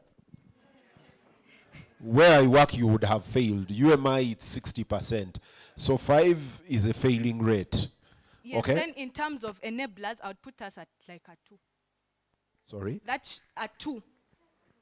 Ah, That shows that really ungraded. the enablers are choking the innovation and they are sucking the life out of it. Thank you. You know, in the grading system, there is ungraded, there is failure. So failure, ungraded is below failure. So 2 would be a U, ungraded. Thank you. I'm called Melody Arindaje from Mbarara University of Science and Technology. I do a Bachelor of Pharmacy. I think that we wouldn't be having this conversation if we actually had enablers. One important thing we talk about when we talk about innovation is relevance. If I have to convince someone that you need medication when they are sick, maybe they don't need that medication. So if we have to come here and convince ourselves that we have enablers, but the fact is, the Maybe they enablers just don't know. are not really there. And I think you mentioned something about innovation actually being necessary to break out in spite of the presence of enablers or their absence thereof. And I think that that's a very important key point. But one of the biggest enablers we need is an environment where people can work in spite of the enablers. But we don't have that in Uganda. They say that practice makes perfect, but I think also perfect practice makes permanent. In Uganda, we practice a system that does not promote innovation, and so we have perfected a lack of creativity and innovation. Thank you. The microphone was going backwards. I need a student of education. No, I'm not stopping you from speaking, but I would like to offer at least 2 or 3 students of education a chance to rebut. I've had you guys put under the bus. Go. All right, Nakulima Denise Madrin, doing biomedical engineering. And one of the things that has been interesting is an assumption that as the engineers actually Let me say something as the timekeeper will just hold you. All right. One of the proudest places at universities in Uganda has been when I was at university, it was called the medical school in Makerere. I know now it is a college of health sciences, is it? Something like that. It is one of the proudest places where people have worked around. We haven't got enough credit, but even the people that actually put their hands on the AstraZeneca were working with people at Uganda Virus Research Institute and Mbarara University for and must. Okay, someone throws in must. For vaccine against TB. When they were working for a vaccine against TB, when COVID-19, or what Trump called the Wuhan virus, arrived, they turned around and they then worked. Unfortunately, because we couldn't claim our space, the owner of the research were at Oxford University. It is Oxford AstraZeneca. Our role in there is really written in italics. But yes, the Makerere College of Health Sciences is one of our proudest places in this country. They are doing a lot of research. Possibly they don't have a microphone to speak loud about it. You can have back your time. All right. So I'm doing biomedical engineering at MUST. So one of the things I liked is an assumption that if you're in the engineering world, well, you must be on the practical bit. One of the disheartening things is right now we had to present our concepts, but one of the things that are hindering innovation is I'm going to have my concept, one that I would wish to present, but I go to a panel of people who think because this has been done, it shouldn't be out there. So it is important to highlight that in this innovation we are preaching, it's important to show the children as they're growing up the relevance. We come from systems where I will appreciate your chemistry provided you do pharmacy. I mixed chemicals, but I never appreciated this bit until a pharmacist spoke to me and she told me, you know what, I know the chemicals here. So that is the missing piece of the puzzle we are having. We have education that doesn't give you relevance. Unlike the education you compare to the Western world, people are given projects, the relevance. Throughout, they know that by university, I'm in a position to innovate. But here, you will have to re-echo what Einstein said to pass the paper so that you can move on, because there's no relevance to the application of this, so it fails at that. I'll hold you at that and come to Deus. And when I did my research for my master's, we had a fight with my professor. He's now a professor. Then he wasn't. He was a doctor. He's called Basheka. And my fight was in that chapter on review of literature. All I had to do was look for sources and what they have said. Deus, this lady here says that you academics are not giving them latitude to think. You're boxing them into literature review and literature review instead of giving them space to think. Do you think that actually our research publication structure gives so much importance to literature review and chokes innovation? Deus, as not as a judge, now as an academic.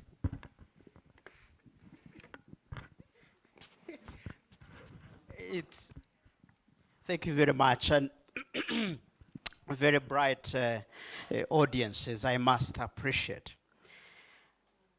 And maybe a little bit of structure in the future.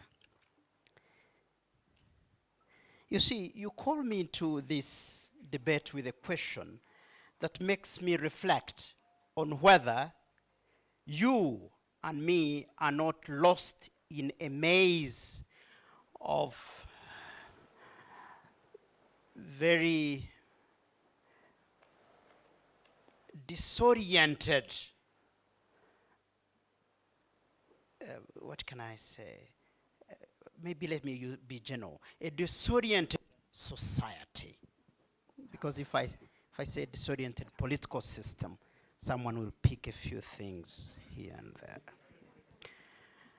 Because I see reasoning within the box, and this is what I'm hearing from everyone, is reasoning within the box. No one is shading outside the box.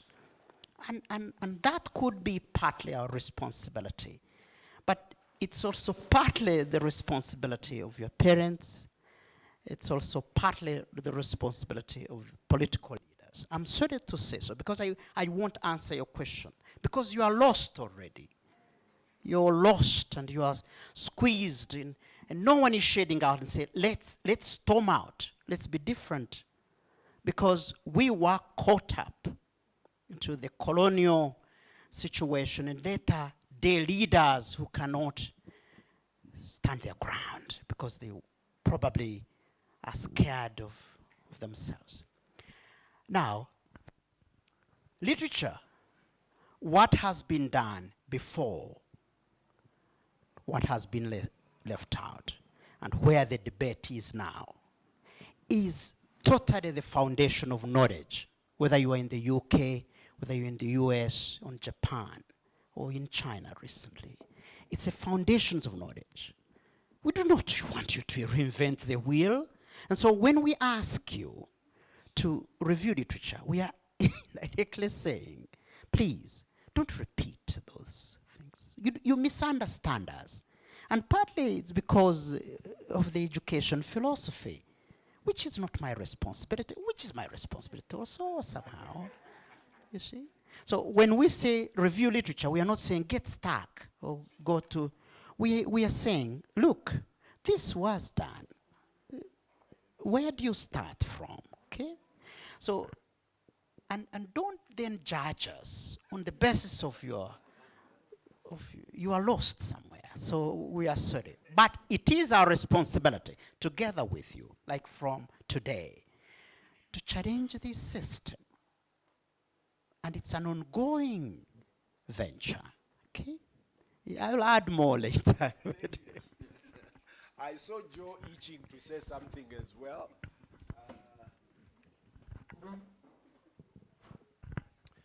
Thank you very much. I must say that it's possibly the culture, because I'm not quite sure how different the current educational system is from the one I attained here in Uganda. In fact, part of my problem is that perhaps we are doing too much review. We basically just need to feed the system. I said before that as part of this discourse, it's really very much about challenging our thinking. I recall in early secondary school, by the time I went there, I had already started reading African writers' series, novels. And when I started doing literature, the teachers, to be fair to them, both English and literature, it was simply that ask you the question, just as the history teachers would ask you. I opt away from science a bit. So clearly, give your opinion, critique. Why? All you need is confidence, my other C, to challenge whatever you pick in literature. And it does not matter whatever it is. And that's part of what they are saying. In literature review, it's about critical thinking, critical reading. And as I understand it, from sort of graduate level, you should begin to say, writer so-and-so said this, creator so-and-so did this, I think and believe X, Y, Z.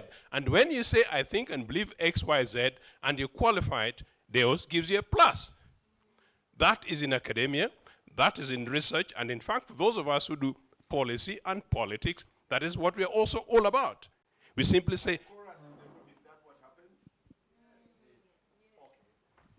so in just quickly, therefore, in politics, meaning government, you see manifestos, programs, convinces, show that there is evidence. If it's not working, who else is? That's why there is competition of ideas. All those are things that we are training you guys to be able to do, so that you don't take the view that what is there is content, is enough. How do we make it better? It's just really what it's all about, I really think. Thank you, Joe. We call him Joe of Nagongera. Our time is up. Our time is up. I would like the judges to make quick consultations at the table. I'll ask the guys at the front, this will not add or subtract your return. But if you'd like to say something in 30 seconds so that we use 2 minutes at the front and then return to the judges and they will check out this group and we see if we can have the next group immediately.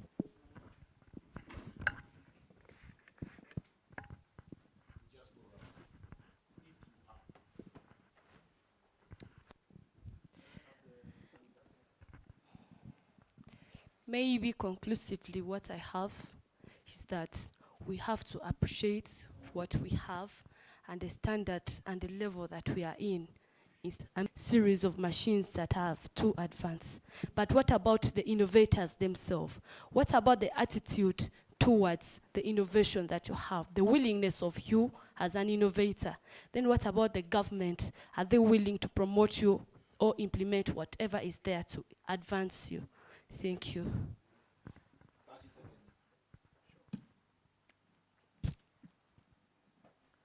Okay, thank you. I feel the ball was thrown by the educators towards us, and I think that was very unfair. Because I want to be arguing pragmatically. If you walk to libraries from where we study today, you're going to find a lot of pamphlets, not textbooks. If you see a teacher that comes to class, they will tell you this is what UNEP says, this is the past paper, this is the past question, this is how UNEP wants you to do this. We are teaching how UNEP wants you to do things and not how innovation wants you to do things. I think that is where we went wrong. And then finally, okay, all I want to bring across is to encourage us. We can never have We can never have enough. There's never enough, so we have to utilize what we have. Let us find out our strengths and base on those and build from there. Thank you. She used 25. I think the major question here was on how this bad environment should not, perhaps could inspire us to be innovative. And I agree principally, it should inspire us, perhaps innovate and do all these things. But then the problem is, again, as I told you, the context and the environment. Ask Kwizera about his creative writing. Ask about that lady who makes the coffee and goes to parliament and spends on Nescafe, So there's a reality that is necessarily in opposition.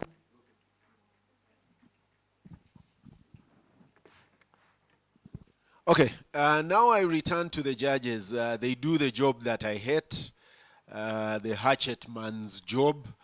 Finally, the discussions are done. They launch into Kiev now. I'll put the microphone here.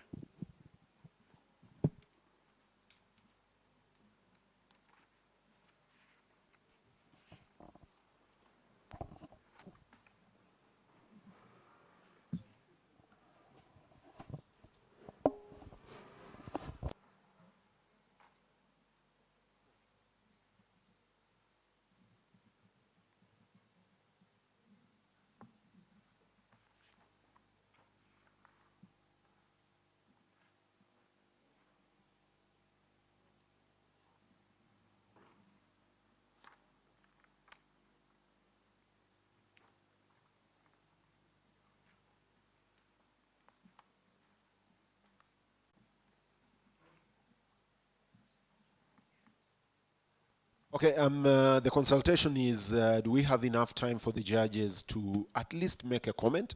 And I'm saying, yes, let's use about 2 minutes or 1 and possibly what we'll do is we'll start with each of them, and then the final one will also do the count. Yes.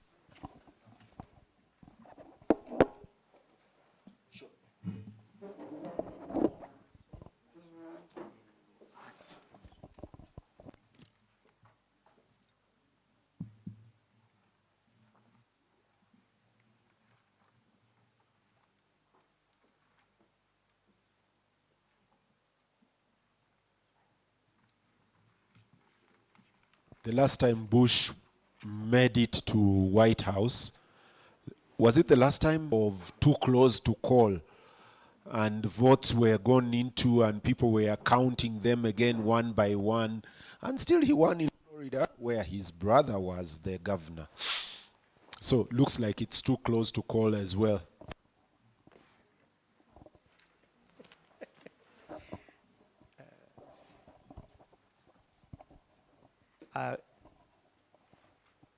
Good afternoon once again. Is it afternoon or morning?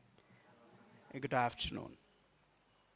Once again, my name is Kamunyu Deus from Makerere University, the former chairman of the Academic Staff Association and the current chairman of Academic Staff of Public Universities in Uganda. Now,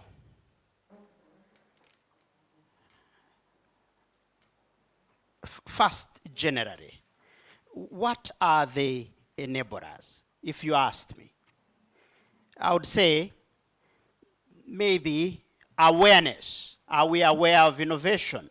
Is the country, are people able to innovate? You could ask me later what that means. Is there the climate? Are there the necessary laws on taxes, intellectual property? We have a culture of collaboration.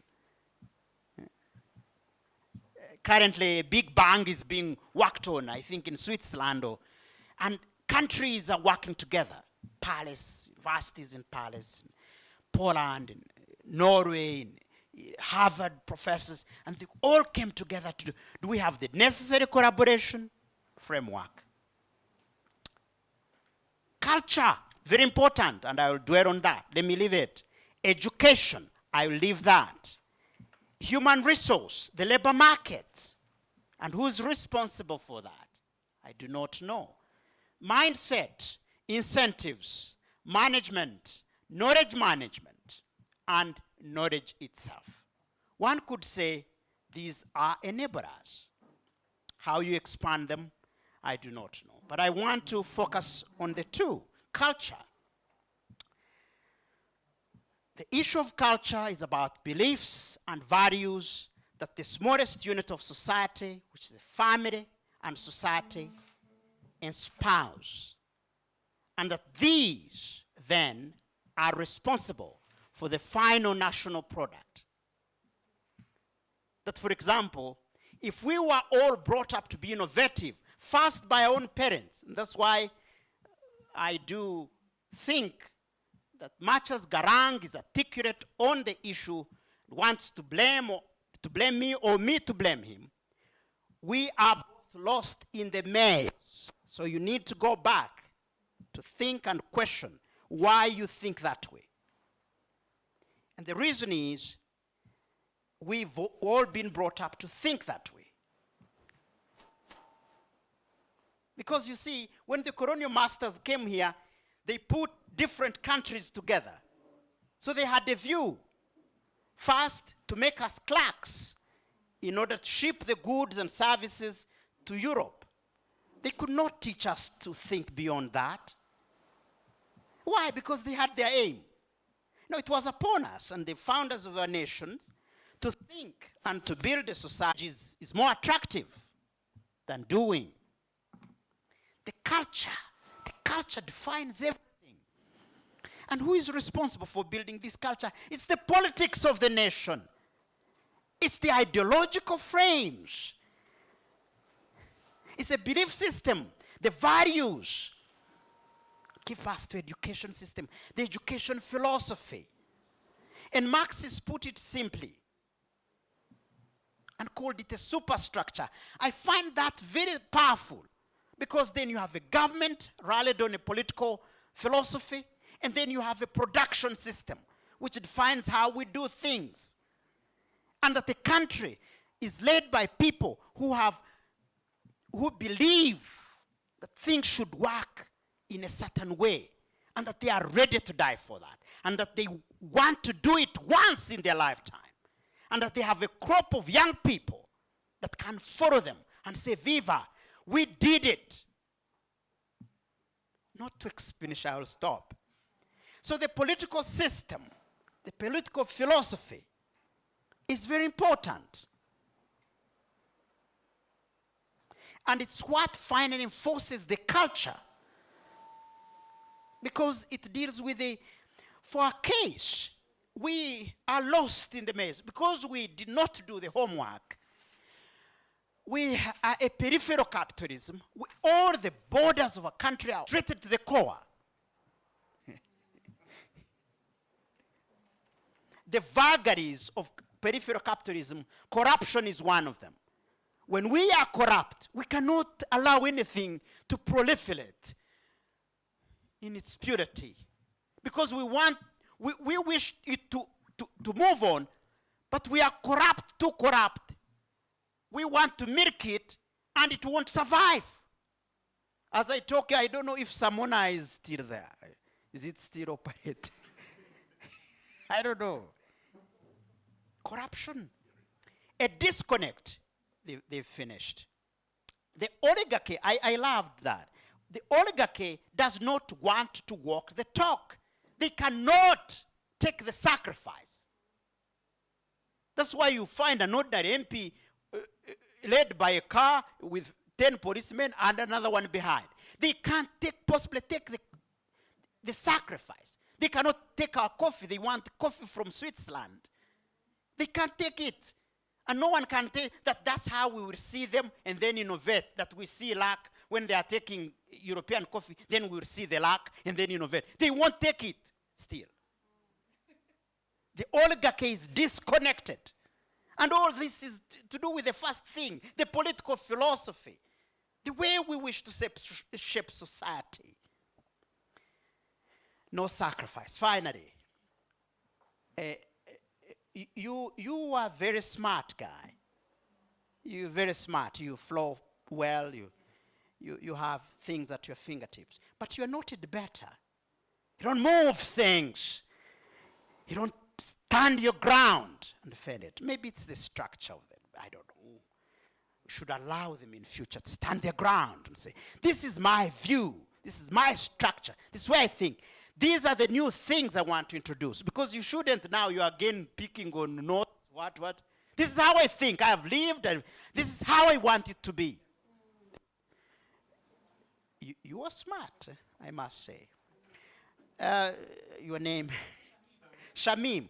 Shamim is a I'm not abusing you, but usually when I'm teaching, I say, I'm not abusing you, Shamim, so don't take it personal. Pudding, you know. And that's the normal society. Nyerere used challengers. You did not go to school to escape from poverty. You went to school to liberate humanity. And many people are out there in the audience. You have challenged yourself. You did not go to school to escape poverty. And so she is okay. She has the points. But she thinks it's her fault. Yes. It's our fault. But we are okay. We have, she's not going deep. She does not have, she's not breaking the ground and saying, no, even if these are enablers, but this is not it. I feel bad about it. How come we are not moving? Is it about earning money? Is it about loads and loads of money? Or it's about transformation of human beings from one step to another? Is it about collecting money? Sometimes it's not. Because if it was about collecting money, Bill Gates would not stand in the line on a street for a burger. He would order it, and they would bring it. Planes would bring the burger to him in his office. It's not about the money. Let me be he's a smart guy. You are a very smart guy, I must say.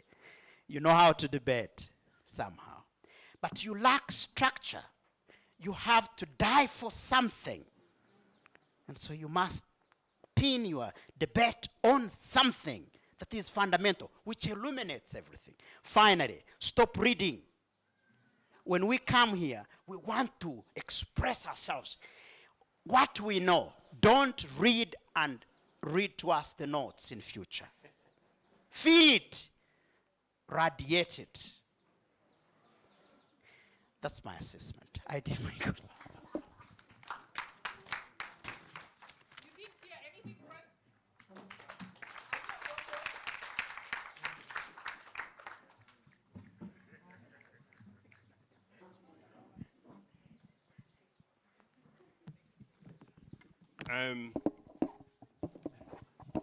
Because we know that we are running late and the lead feedback has been given by a senior lecturer, I will not now do much except to pick just a few specifics. Are you Laker? Not Laker. Because it's a debate, you should really have informed everybody that your name is Laker, not Laker. Maybe then that's part of the problem in Uganda. I saw it, and I thought that it might be Laker rather than Laker. And if we're Ugandans and we're not getting that, then it's not surprising that Lester Garang comes in with a lot much more emotional drive, and Garang, without prejudice, is originally from South Sudan. And as has been suggested, Shamim actually presents almost a defensive personal mode, as it were, that, you know, we're okay.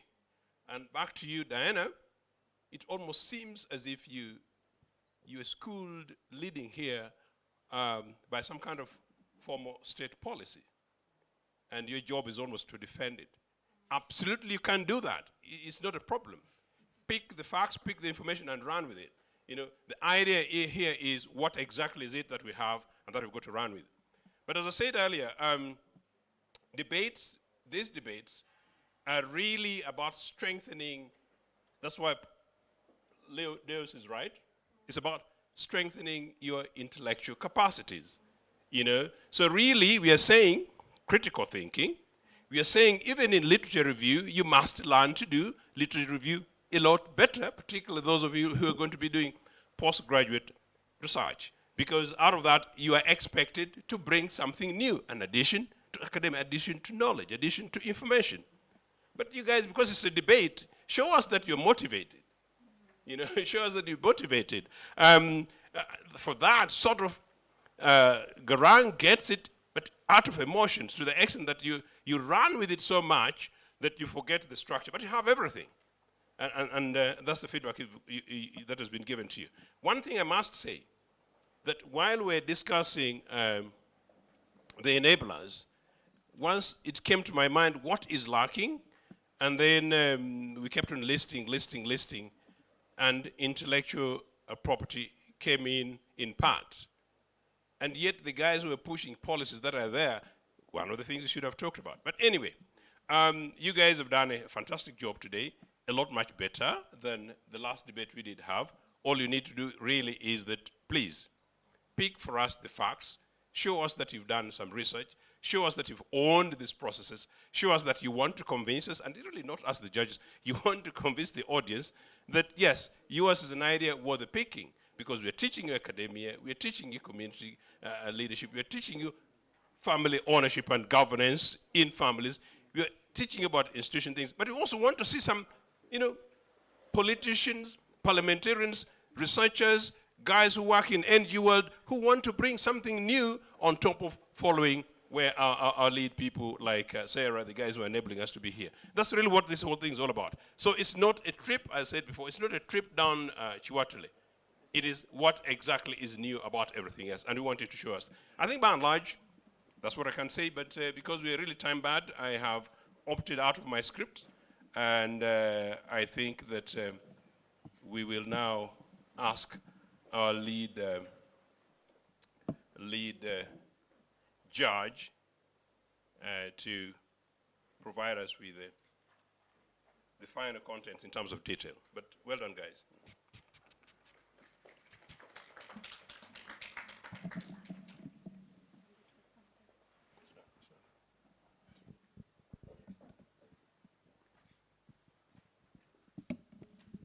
Sorry, can I say something? Yes, sure. I put on my jacket deliberately because one of the things that we're doing earlier and we're discussing earlier was also your presentation. Presentation is not what the suit you're putting on, how expensive it is, but really how you present yourself in charge. So I did it deliberately. So how you come across, extremely important. Thank you. Thank you. My fellow judges, our wonderful moderator, thank you very much. Thank you so much, Center for Governance, for just really providing this opportunity. When I was at university many years ago, we didn't have this. And so may I congratulate you for being consistent and calling on these young people to think differently, and for allowing us to walk alongside you and to be a part of this. It is absolutely a privilege. And I know that this generation does not understand what privilege means. I could be somewhere else this morning. I could be supervising my children who are studying online. But you know what? I am here this morning because I count it a privilege to be with young people, to have an impact on the people that are going to shape this nation. And you might be thinking you're waiting to be 30 to shape this nation. You are shaping this nation when you're on your phone looking at something else when we are in a very serious debate like this. You're shaping this nation by debating whether your nation is providing an enabling community or atmosphere for us to be creative and innovative. And so let me tell you something that this young generation doesn't know. And I pray that you catch it today. So this is how your brain works. Your brain works in a consistent manner. And so every time you look at your screen and it is changing every 2 seconds into a different thing altogether, you're reprogramming your brain.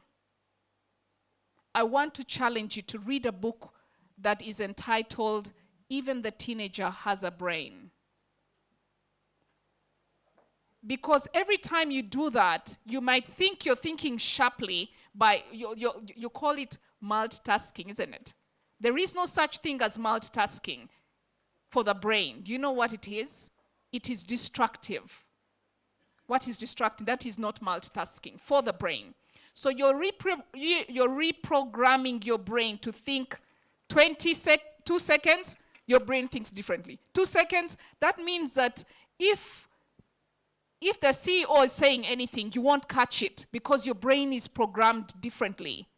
And so that is when he was saying, am I afraid? What was the question, Mr. Chibazo?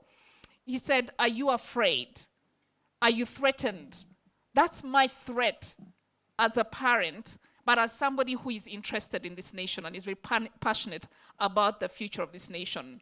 That's my threat. My threat is when I see you on the phone, not searching for innovation, but seeing an Instagram something here, then you move to Facebook, then you move to TikTok, then you move to, that's my threat. My threat is what is going to threaten our creativity and innovation. It is not even the governance issues that we have in this nation that I'm very passionate about.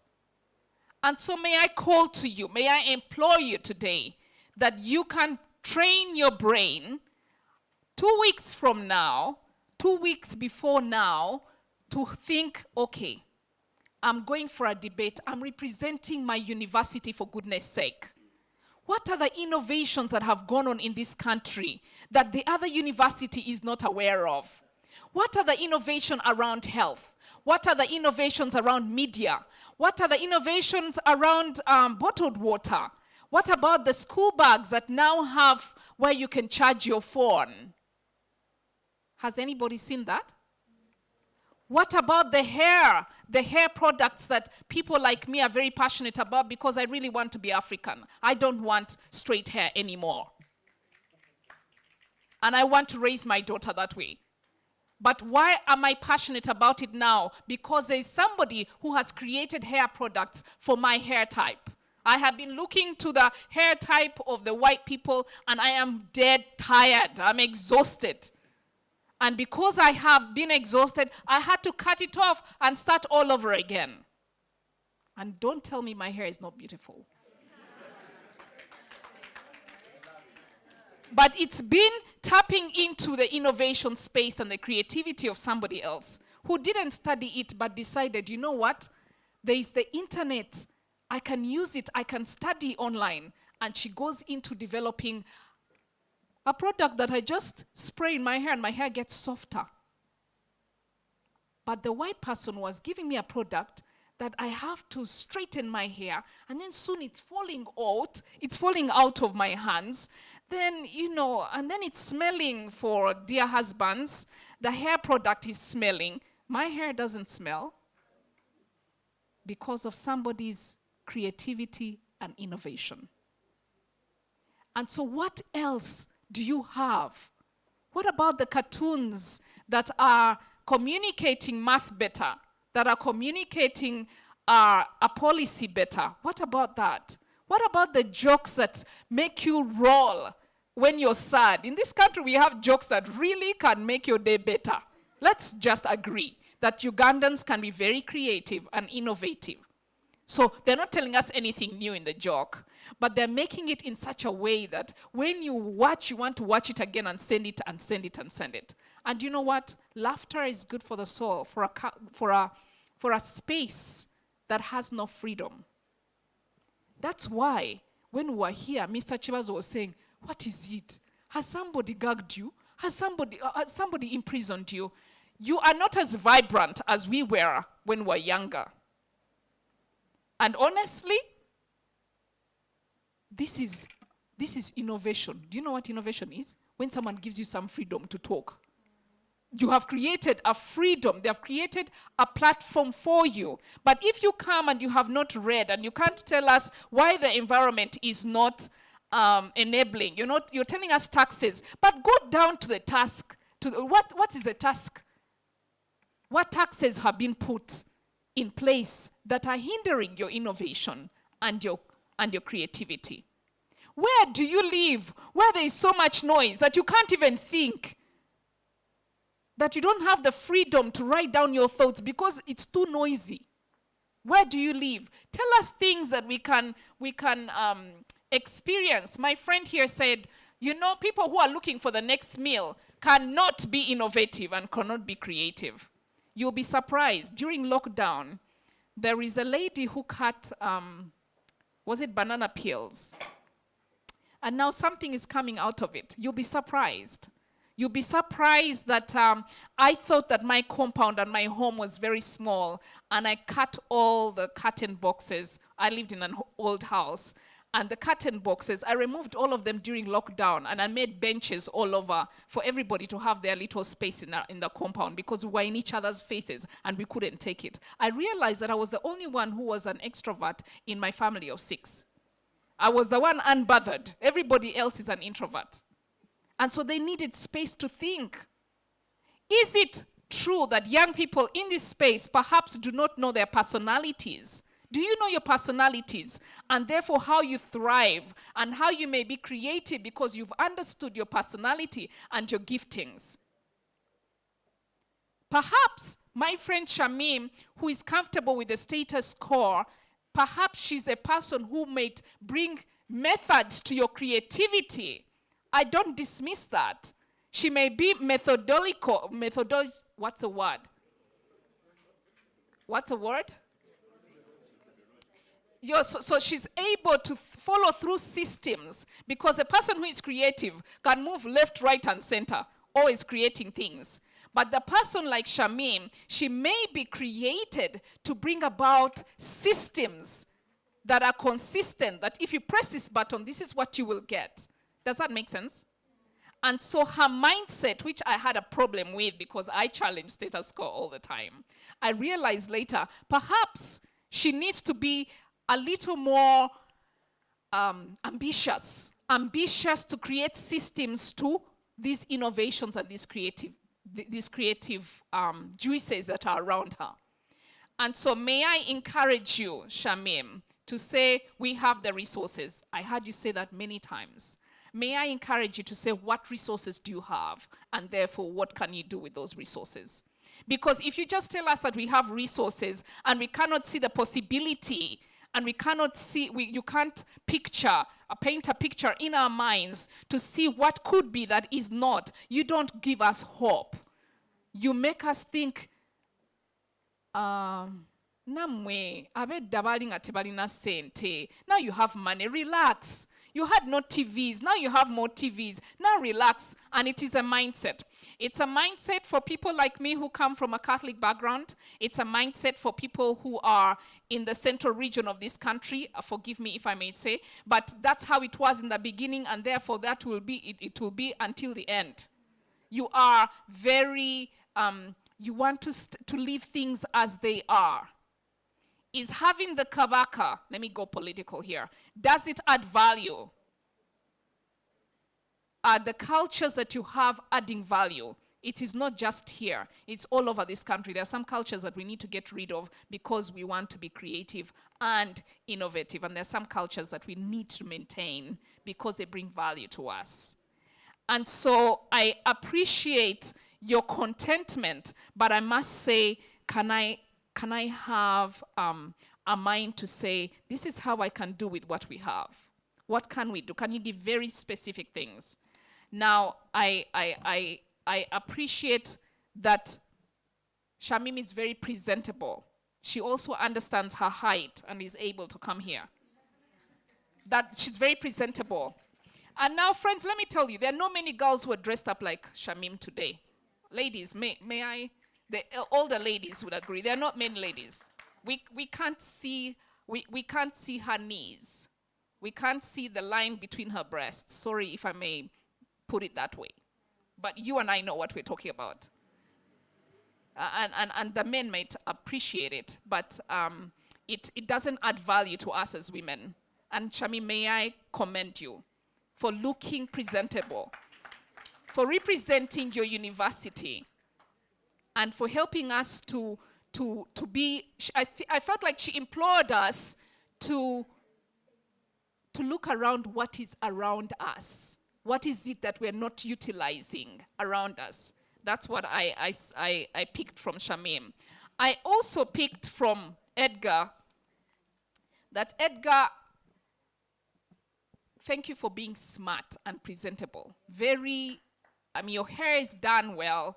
You are not, you're not seated in the other way. I mean, there are some guys who come and sit and they're sitting like they're some boss, there's some place down there in Chikubo seated and, yes, it's how you sit has something it says about you, your alertness. And so may I commend you for that. May I also commend that you are intelligent, that you have an understanding of an enabling atmosphere. Because when you say America, the land of freedom, I have friends who just studied in the US for only 2 months, but when they come back, they're innovating. They're innovating because there is something about the free will and the free mind. You are allowed to think. But here, when we start to think, the culture word is olinolugezigezi or gezi. If you think that the table should turn the other way, or if you change your sitting room a different way every month, somebody says, why can't you just be content with how it is? Or gezi. I don't know what it is in your language, but I've just used a word that we use here. I know lugezi. I don't know what it is. But lugezi, if you put it in direct translation, could mean that you are too brilliant and we don't like it. We don't like it. We don't like your new ideas. Shut up. So they put the law of the lead on you, and the law of the lead is where you are not allowed to go beyond this. And we're telling Shamim, kindly go. And I appreciate that Edgar he doesn't have the law of the lead over him. He's thinking beyond. He's saying somebody needs to give another opportunity for people to think. And so I appreciate that critical thinking. Critical thinking. We need it, friends. We need it. We need it. We need it but you can't have critical thinking without literature review. Literature review means that you have read this, and that, and said, now this is my conclusion, and this is the sharpness of the conclusion. It is not for you to just simply read. It's to sharpen your skills.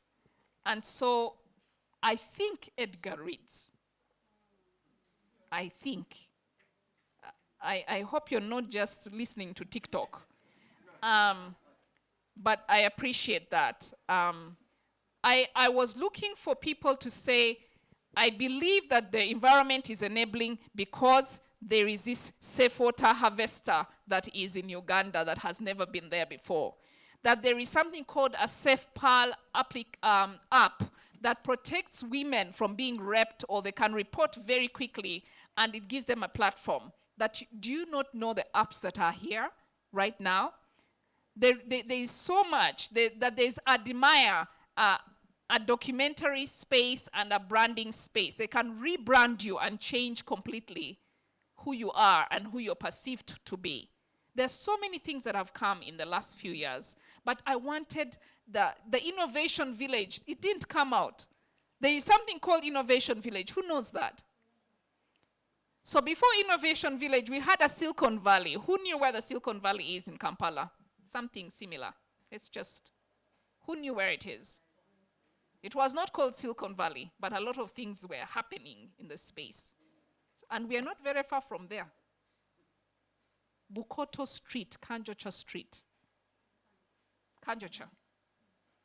And it was just little spaces. No. That is in my generation. I'm talking about the next generation. And so what happens is that a lot of things that have been innovations and creative have come out of that space. But when you say that there's lack of freedom, tell us about the lack of freedom as well. Come down to it, because people need to know things on their fingertips, because there is a lack of freedom, and all of us know it, isn't it?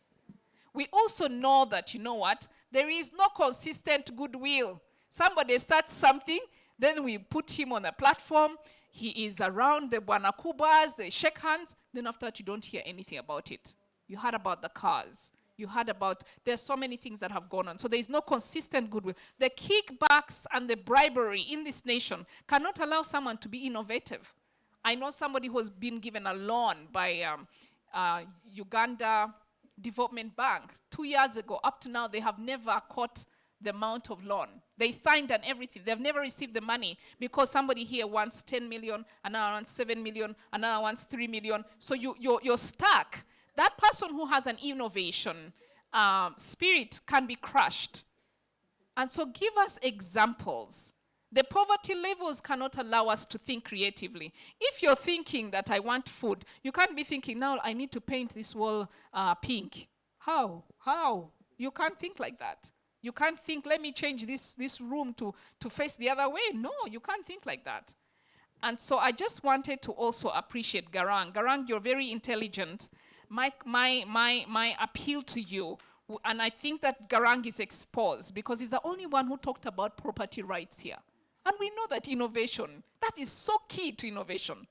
Property rights, copyrights, that okay, I sang, Mr. Chivazo asked the question, so I brought up a song and I have sung a song. How do I make sure that I can monetize it and make so much money without it being duplicated, even changed by other people, used on adverts without my permission?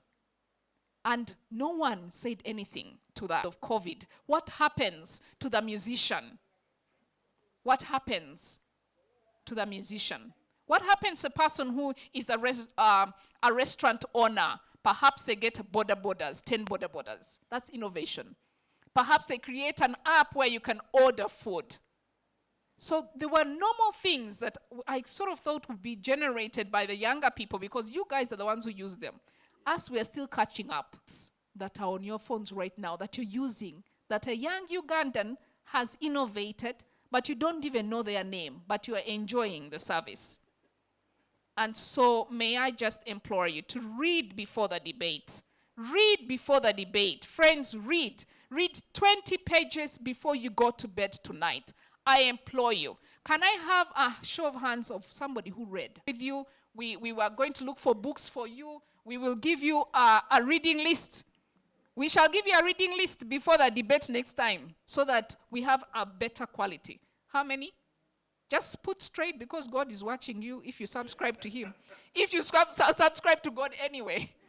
But friends, I'm going to ask you to stand up and we're going to clap for them.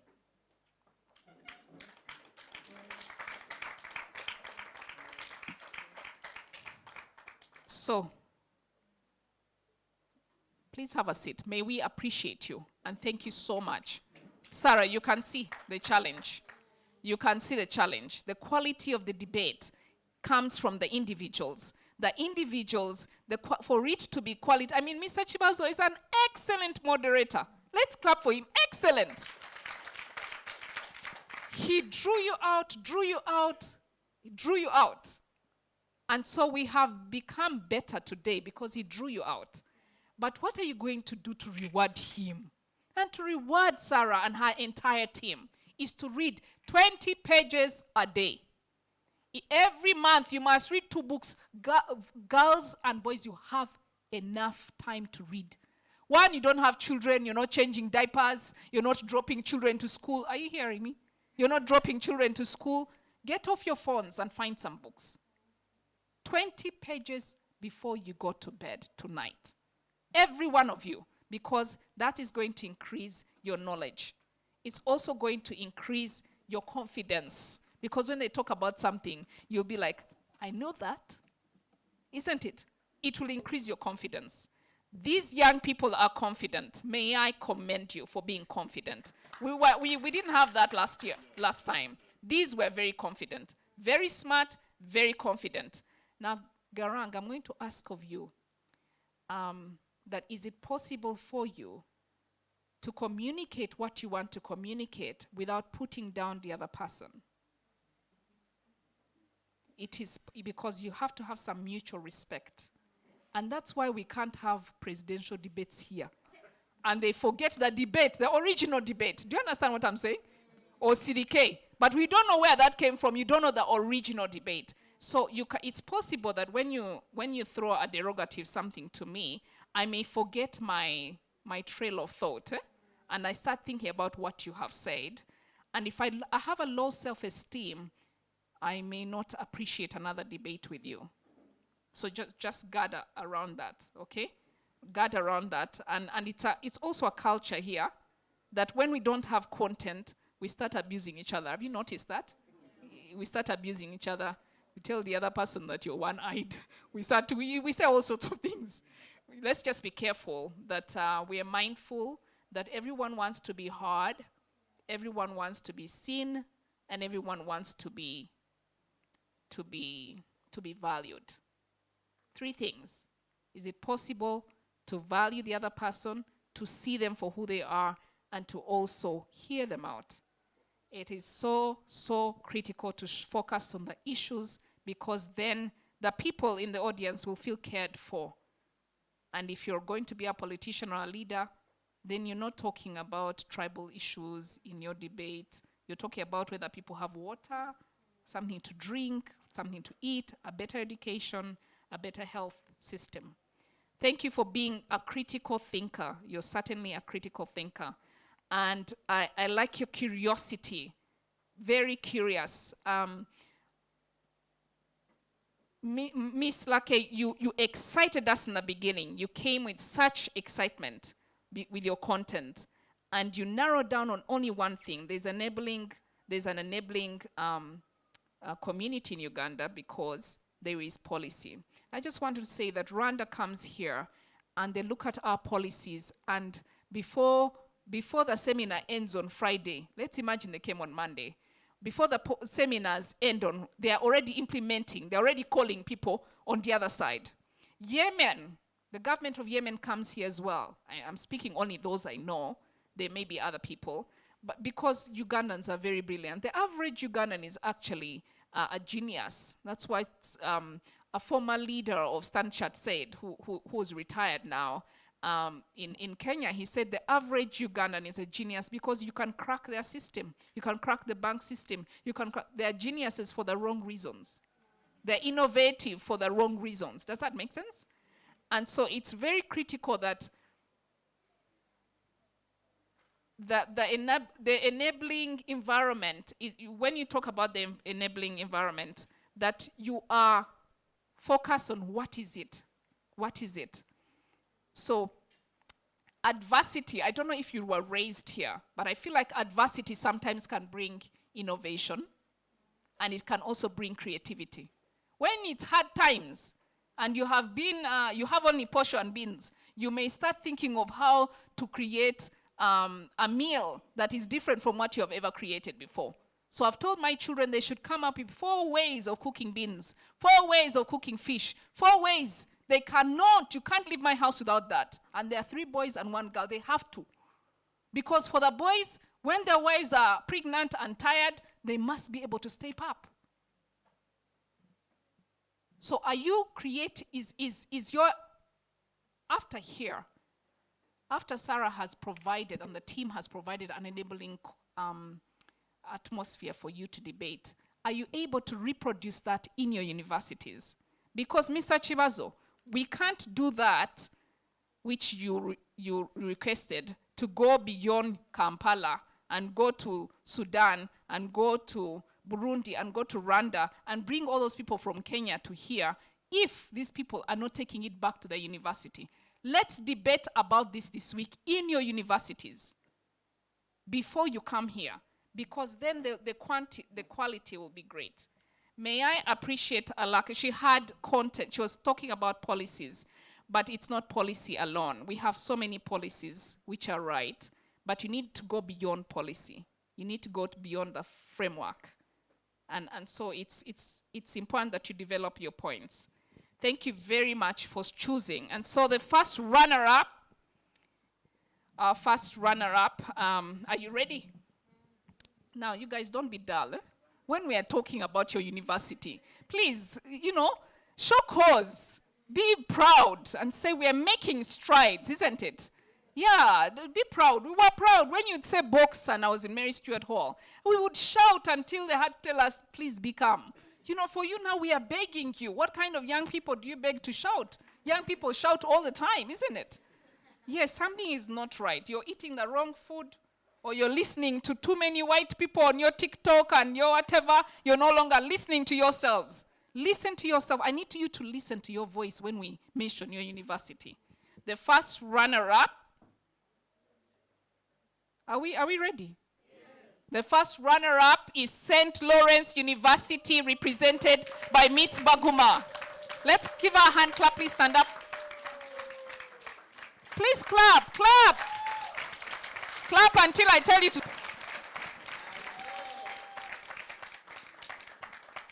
Miss Baguma Shamim, thank you for being brave. Thank you for appearing smart, general appearance, excellent, and creativity with what we have. We use what we have before we use what we don't have. The second runner-up, are we ready?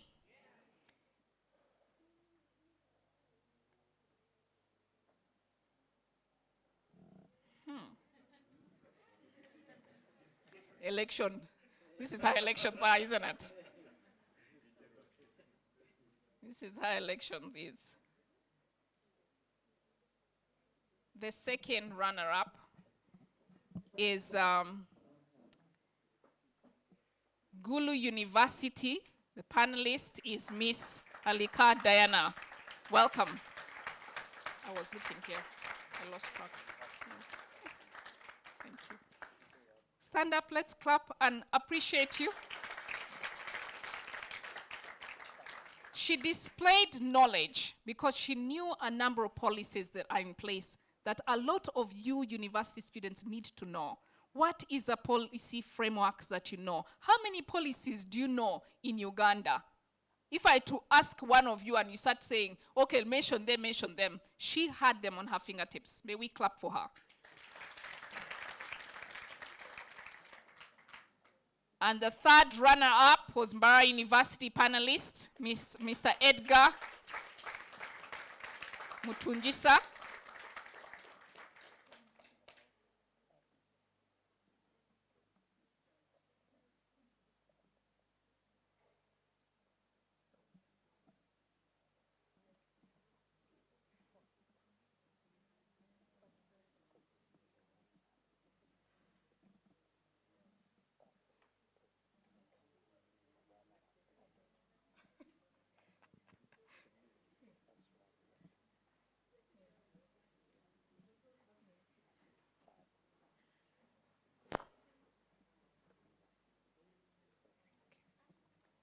I need to apologize. I think it's my language. I confused you, friends. I must apologize. Please forgive me. It was my language. I used the first runner-up, right? No. So the first runner-up was Mr. Edgar. Please clap for him. He was a second. And the third runner-up, the second runner-up was Miss Diana.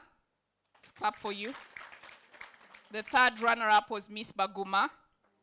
And our winner is Mr. Garang Lester from Nkumba University. Please stand up.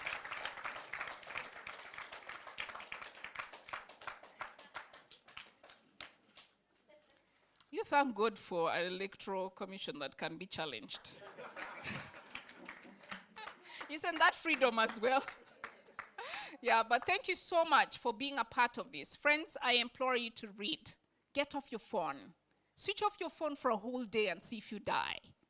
Or if somebody dies on your behalf. Well, I mean, we do that at home and no one dies. And if there is an emergency, somebody can send. Is thinking differently. You cannot be a critical thinker when you can't think about something for a prolonged period of time to create an ideology or a thinking pattern or an opinion designed to destroy. Do you stand with the teacher? Do you stand with Abigail? And I just looked at the roof.